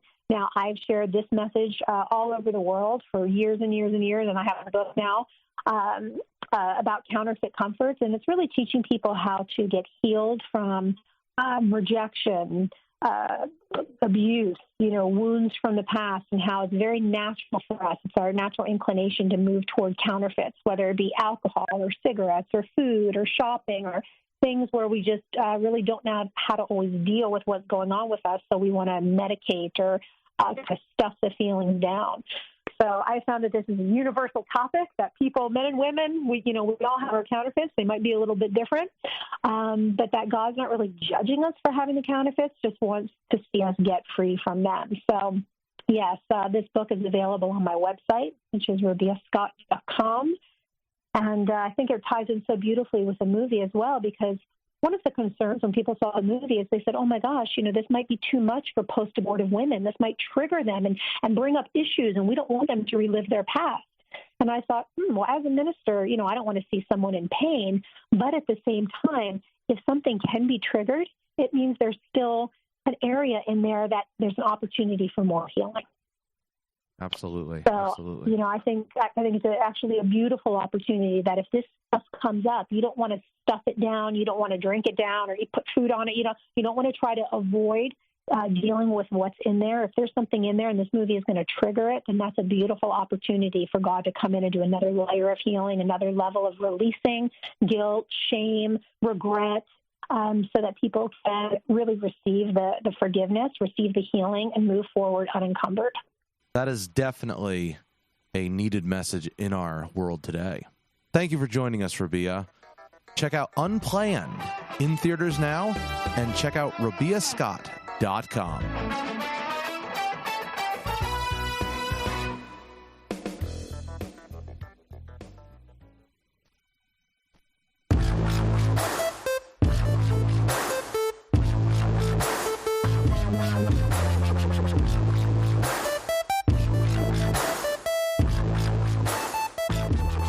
Again, we'd like to thank Robia Scott for joining us on the show today. That was a great interview, guys. I had a blast.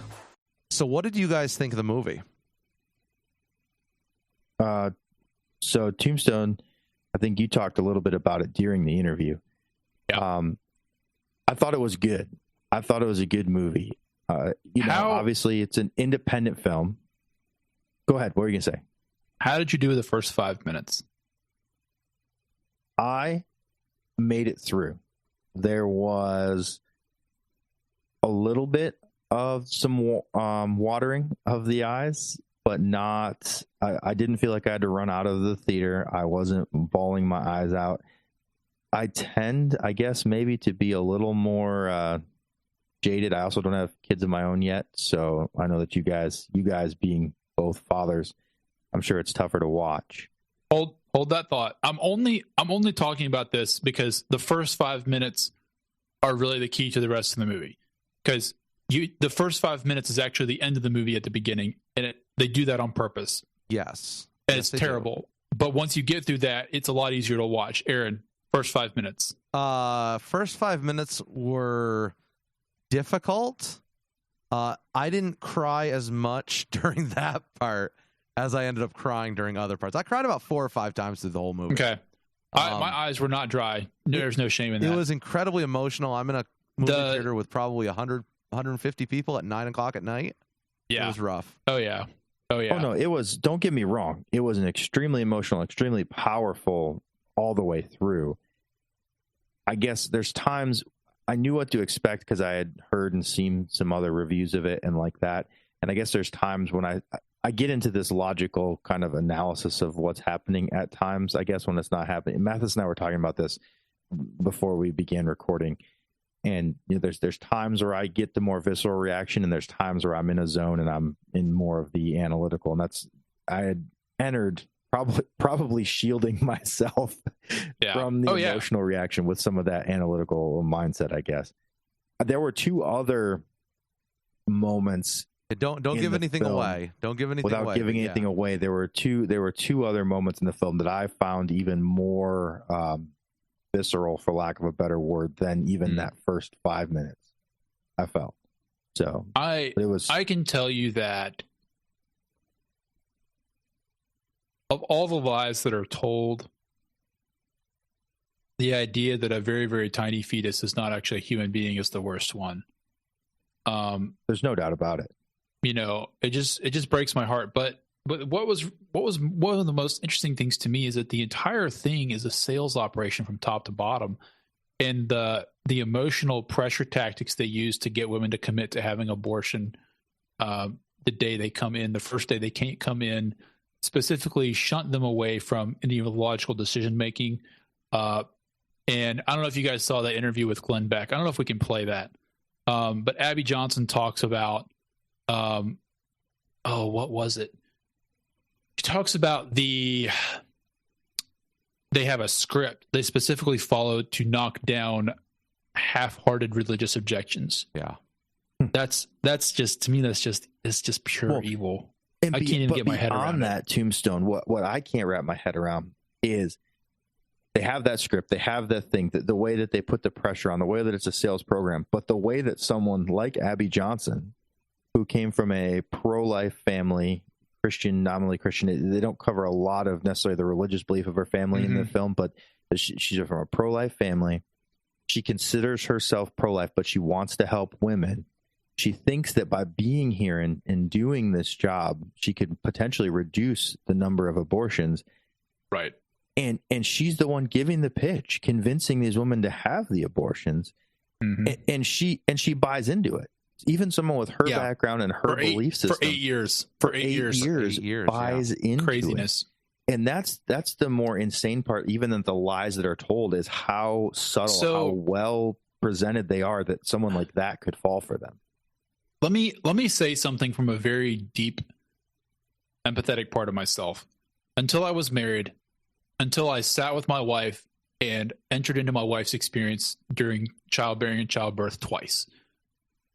Also, dealing with my wife's extremely conservative religious background, a lot of the feelings of shame that she brought into our marriage and she still occasionally works through. And I'm thinking over this now, and I'm thinking, what do they say? Something like 60%, and this may not, I don't think this is in the movie. I think this is in the Beck interview, but something like 60% of women that walk into a Planned Parenthood clinic for an abortion has some kind of religious background. Yeah. To me, that is an absolutely staggering number. So I really don't want to throw this back on the church, but I'm kind of tempted to. I'm like, what is going wrong so badly, so often, that women feel like they have no, and often these are very young women, like in the 16 to 24 bracket, I'm thinking. Because these are the girls that think they don't have a choice, right? If they want to have a life, if they want to go to college, they want to, or they don't fulfill whatever they believe their dreams to be, upside their parents. The parents don't want anyone to find out. Yeah. They have to have this done. Unfortunately, even in our religious circles, I heard about that numerous times. To me, that's just crazy. It sounds ridiculous. Well, it is, it's an evidence of a fallen world, right? Like we all get together and we agree that, to these standards, these morals, right? Everyone, it's all cool when you're going to church on Sunday and you agree with it, and then it happens in your family, right? And you get a gut check of where you are spiritually, what you believe. Do you believe in grace? Do you believe in consequences but forgiveness for your actions? Or do you believe in, I've got to save face because I am Deacon X or Sunday school teacher Y, and I've got to keep my family looking like we're the goody two-shoes of the church? And that's a lot of the issue. I'm going to confess an unrighteous set of thoughts I've had over the years. And Aaron, I think we've discussed this in the last year. My wife and I worked very hard to wait to have sex before we got married. And we succeeded in that. So I have harbored a great deal of judgment in my heart for people who have not done that at times. To the point where I think I've been okay with a certain amount of social shaming for people that have sex outside of marriage. And after watching this, and again, I'm thinking back through my wife's experience and her background and people who come from very, very conservative places. I'm honestly a little bit ashamed of myself, because some people are very, very sensitive to that level of lack of grace and shaming and condemnation. And I'm not saying this is right or this is a highly logical thing, but people are not always highly logical when it comes to issues of sex and marriage and relationships and religion. We're just not, right? So if by setting up a culture of understanding and forgiveness and grace in your church, you could potentially go a long way toward preventing stuff like this happen. Yeah, I don't know. I walked away with a very similar thought after seeing the movie.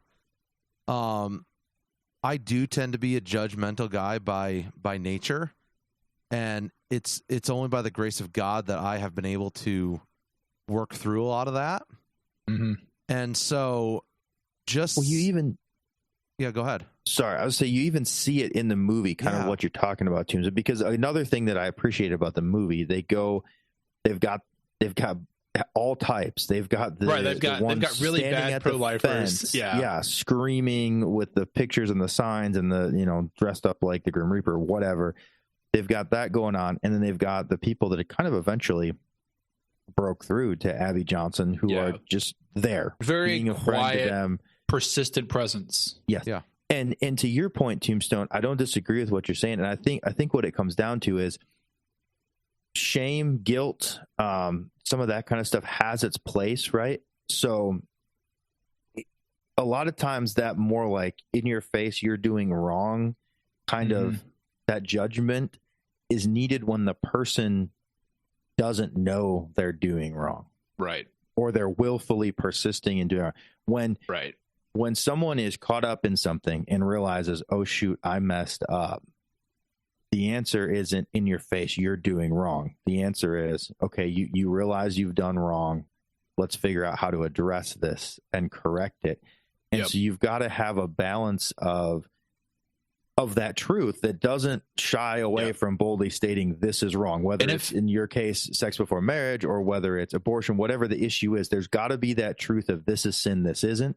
But there also has to be the truth of we're all sinners, and there's grace and forgiveness for those that are repentant, for those that are not persistent in sin. I think you have to be able to point someone to truth without we have to allow the Holy Spirit to work, I guess is where I'm thinking. Right. And like let me say this: the truth, but we have to allow the Holy Spirit to work, and the Holy Spirit should be the one driving the shame and guilt, not us. Yes. Let me say this. Let me say this real quick. If there is a young woman in your circle who is not married and is not, for whatever reason, not able to have a relationship with the father of the child and chooses to take the child to term and raise it, that person deserves your support and respect. Absolutely. Absolutely.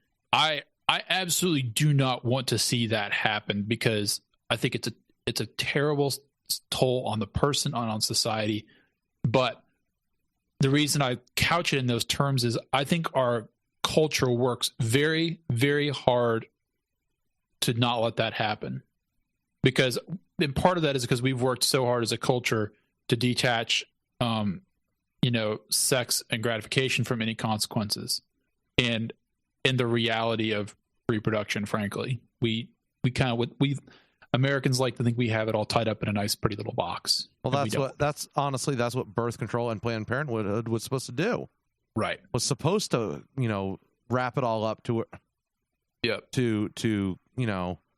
make it more, to make it easier for and that. Frankly, Americans to make it controlled and planned.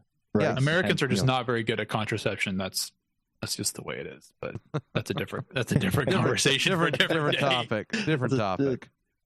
But no, I mean, I certainly walked out of the movie with a different perspective. I've always been pro-life, but at the same time, it was the grace and mercy that really struck me in the film.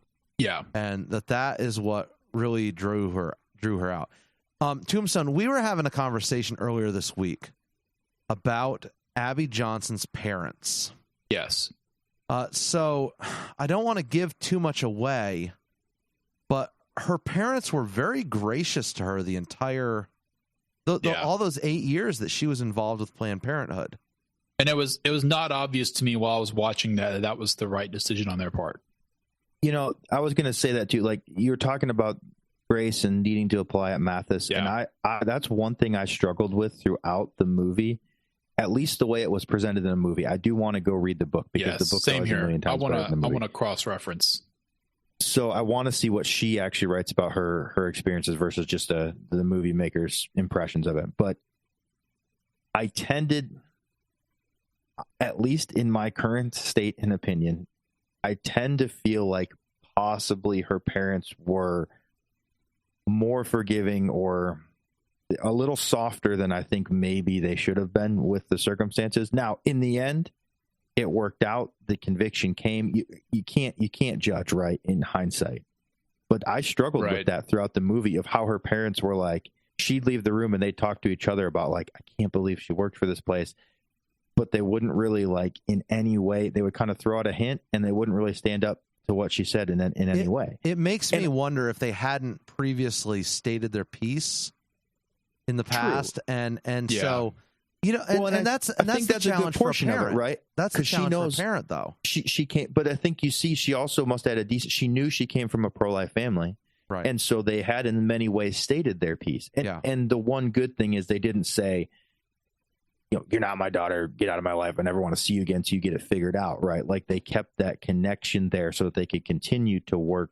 Right. And her, I told Aaron, it's entirely possible that if they had cut her loose, that she never would have turned around. And as a result, we would not have even been able to see this movie. Exactly. None of it would have ever happened. So, you know, I think I very well, like, you know, if I somehow been involved, like I might have said, clearly you're not taking a hard enough line. But I'm going to go way out on a limb here and say God disagrees with me in this case. You know what I'm saying? True. Yeah. Well, that's hard, how it again, appears. You're judging it from a movie, you know, and like you said, Mathis, that's the hard when we find ourselves in the situation. I think that's why we all fail.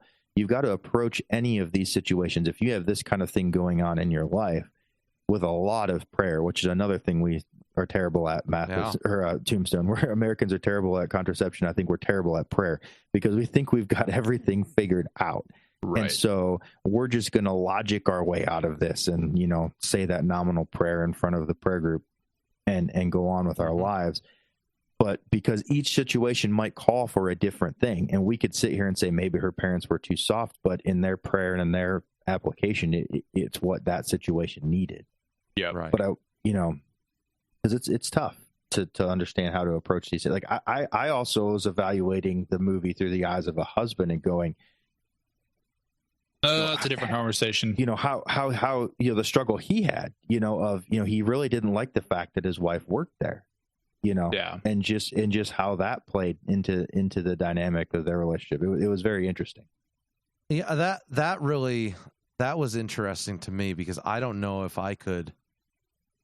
I don't think I could have married her if she worked there. I know.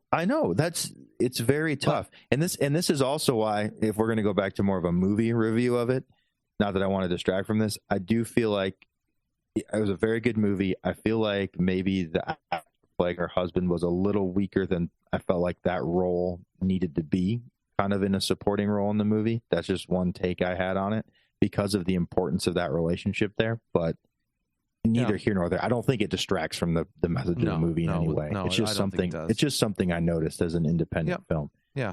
But you're right that was an interesting relationship dynamic. That from the beginning, before they were married, he really didn't like it, and you know.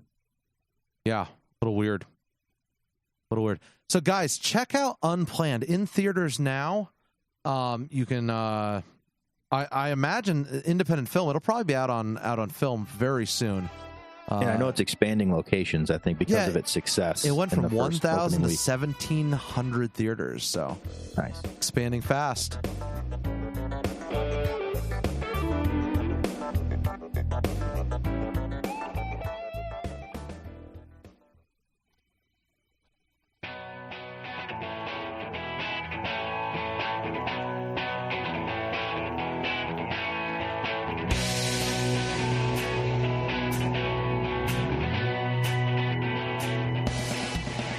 For example, the first thing that we make now, instead of a cuckoo clock, see, this is a poo-poo clock. And what we did see is we took them turds and we crammed them in between the number there, so that's 130, 230, 330. The turds are all local. We just go out and track the moose, and wherever the moose are, they're going to take a crap. And I have found that when a moose takes a dump, you walk about 50 yards in any direction and they take another dump.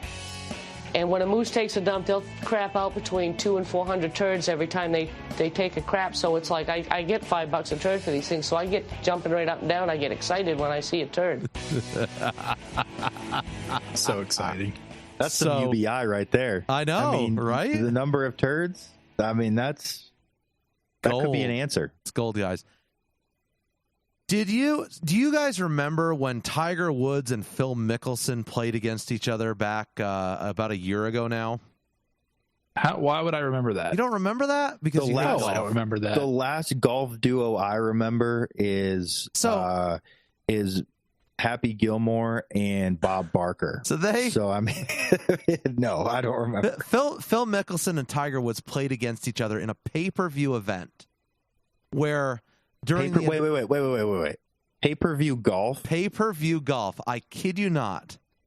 And they ended up I think the take was $9 million, okay, to the winner.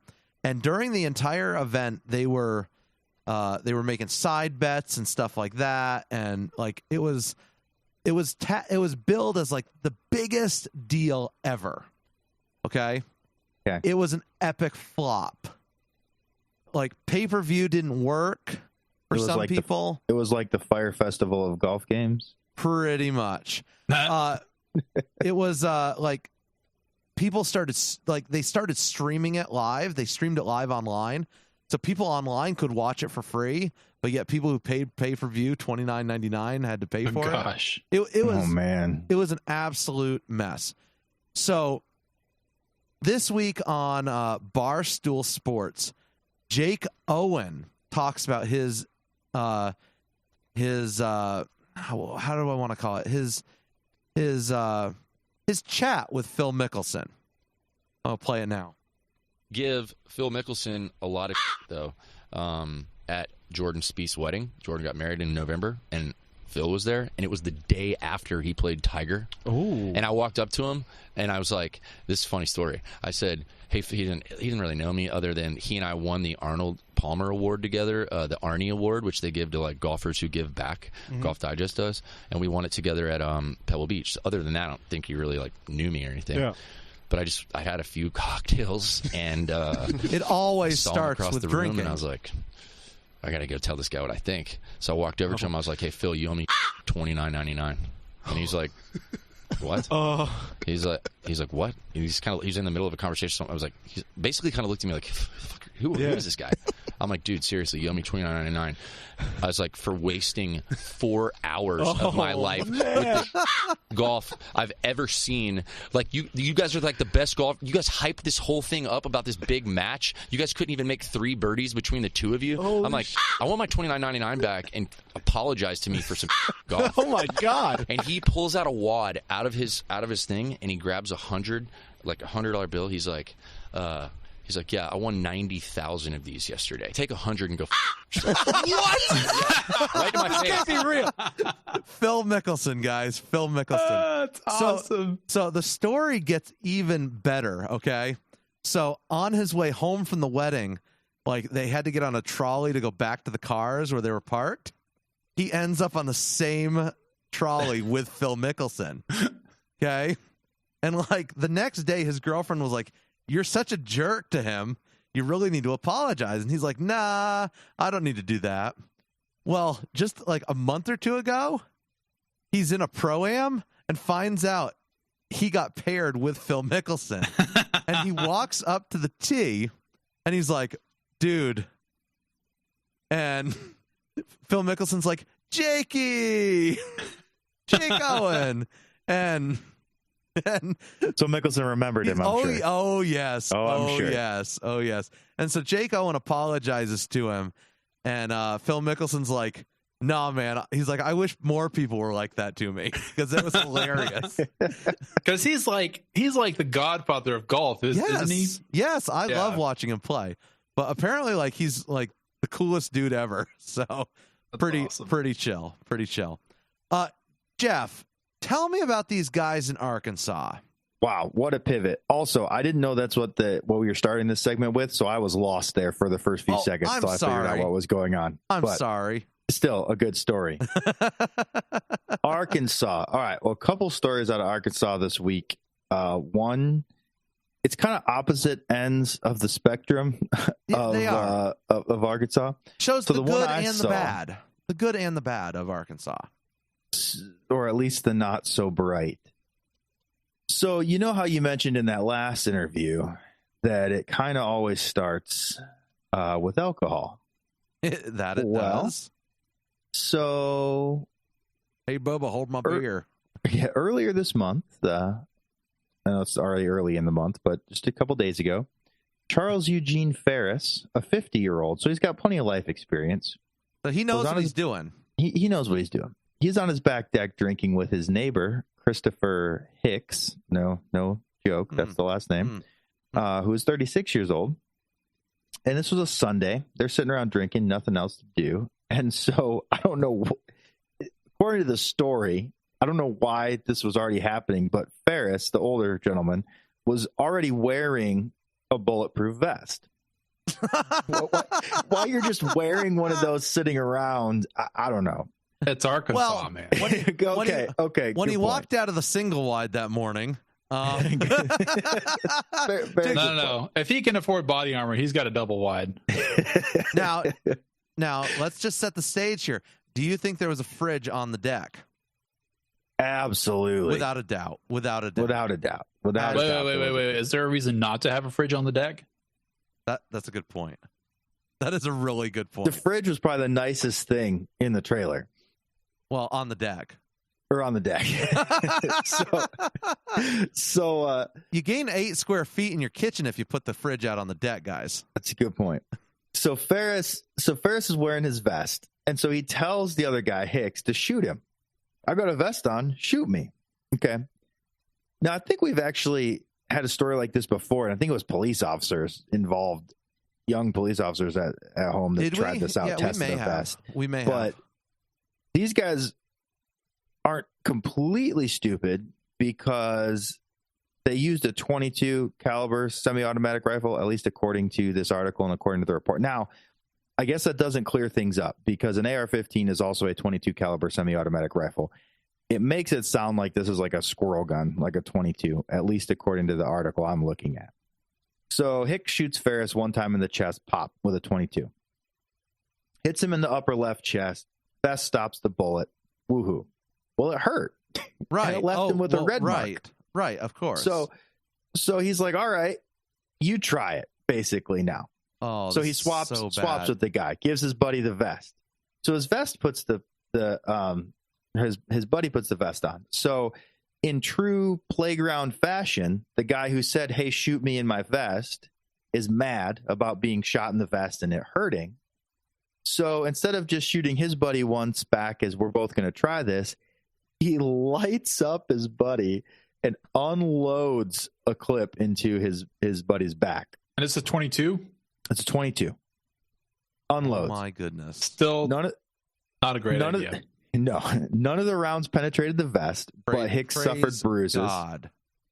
So then later on, actually, ironically, it says Ferris went to a local hospital. So the guy with one shot went to the local hospital, not the guy whose back got pummeled. But guys, this guy's not completely dumb. Here's the story that he told the hospital initially while getting checked out for his sore shoulder. Or the deputies, I guess, that wanted to look into this. Ferris initially told deputies a story about being paid $200 to protect an asset and that he was shot guarding the asset from a man wearing a white suit near a bicycle and walking trail. Was he defending Jesse Smollett? Maybe he was. Maybe this was Jesse Smollett's bodyguard. Just wondering. I mean, maybe. So then eventually they found out about. He eventually fessed up to it because they started talking to his wife, and she must have told on him. And so they both were arrested on suspicion of aggravated assault.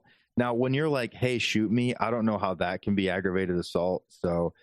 Yeah, but you're using it. It's like if I came up to you and was like, "Dude, hit me with this baseball bat."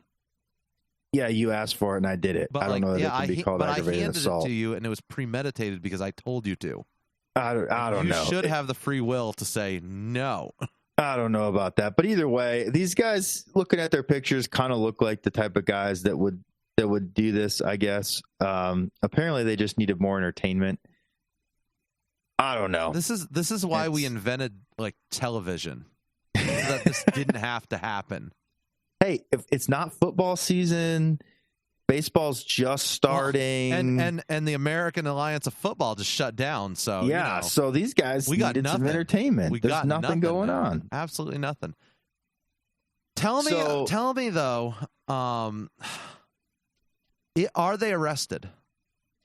Yes, it says they were arrested on suspicion of aggravated assault, and a court hearing is planned for May 13th. So that ought to be a riot. And this is all out of WLW Channel 5 out of Arkansas. So thank you, Arkansas, for this week's Florida man story. And just think, exactly. with Andrew Yang's policy plan, we could subsidize the entire state of Arkansas to do nothing but that. I'll be able to buy a new used fridge for that porch, man. And they're not even like, there's no Darwin Awards here because they were wearing vests. So it's good, clean entertainment. Yeah. Tell me, no harm, no foul. Tell me though, Jeff, about this hero from Arkansas, though. Well, that's your story that you sent to me, but it's very interesting. I was perusing it, as you like to say. I'll be honest, I never actually read it. Oh well, so I'm ahead of you then. You are. So I know it involved a trucker, ammonium nitrate, and flames. That's where I'm at. And to get you to click on it, it says video after the headline, and then it's really just video of the aftermath and news people talking. So it's not really video as far as I can tell. But essentially, there was a trucker, also from Arkansas, driving down Highway 57, and he attempted. I love how the article is written. When he used his brakes to stop. I mean, I don't know what else he used to stop. How else would he stop? So he stepped on the brakes, and apparently, as far as they can tell right now, his brakes caught on fire. It resulted in a brake fire for whatever reason.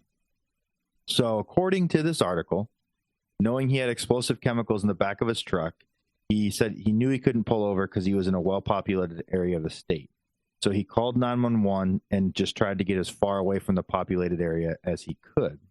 So he turned down a rural road, and here's where I question his decision-making a little bit.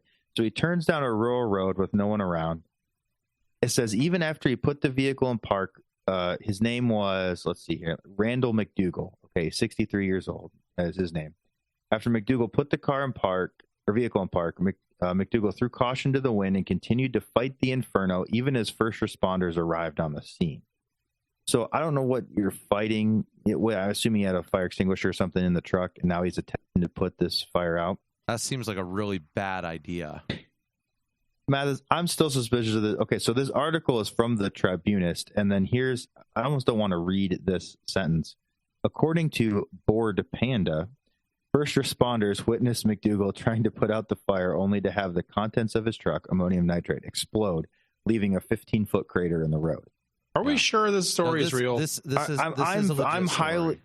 You're sure this is real? This is a legit story. My first time through, I skimmed it and it seemed good, but now I'm suspicious. I can tell you, I can spot fake news in 20 seconds or less. Okay, send it to Tombstone. The more I read it and dig into it, you're setting me up for failure here on the show. I feel like Shreveport Times, KNOE. El Dorado man, Channel 8. El Dorado man killed as truck carrying chemical explodes on South Arkansas Highway. I think it's real. I think that this article is just weird and linked to some other weird. Arkansas DOT has full pictures of the event. Yeah, I'm seeing the pictures of it here. Yeah, this is a legit. This is an absolute legit. They pick some weird references for their article. No doubt. There's a lot better references they could. But they say that the shock of the blast supposedly blew out windows of cars up to a mile away. So this was a serious blast. So really, I mean, this guy, that's some quick thinking by this guy. I'm not sure what caused the fire. They still aren't sure. Police are investigating that. Unfortunately, they probably will never know because there's no truck. True. It is. Quick thinking by this guy to get it out of a populated area. So that's some great. You got to know when to when to hold them, know when to fold them. Yeah, but you also got to know when to walk away and know when to run. And exactly. I think once he got it to the area there, I would have run versus staying to fight the fire. That's just my honest analysis. But either way, good work on his part. Yeah, I mean, props for saving lives there. He definitely saved lives. So hats off to him, even though, But dude, you got to see the pictures of the crater that this thing left. Yeah, I mean they're feet deep. I mean, it's insane. A serious explosion. I mean, it's ammonium nitrate. It's explosives. So Well, it's fertilizer probably. Well, yeah, but still, guys, we made it. Another episode of the Front Porch Show is in the books. We came, we saw, we interviewed movie stars, and we gave the public what they truly wanted: our opinions. Check us out on Facebook at facebook.com. Search for The Front Porch Show. Check us out on the web at www.thefrontporchshow.com. We will see you next time.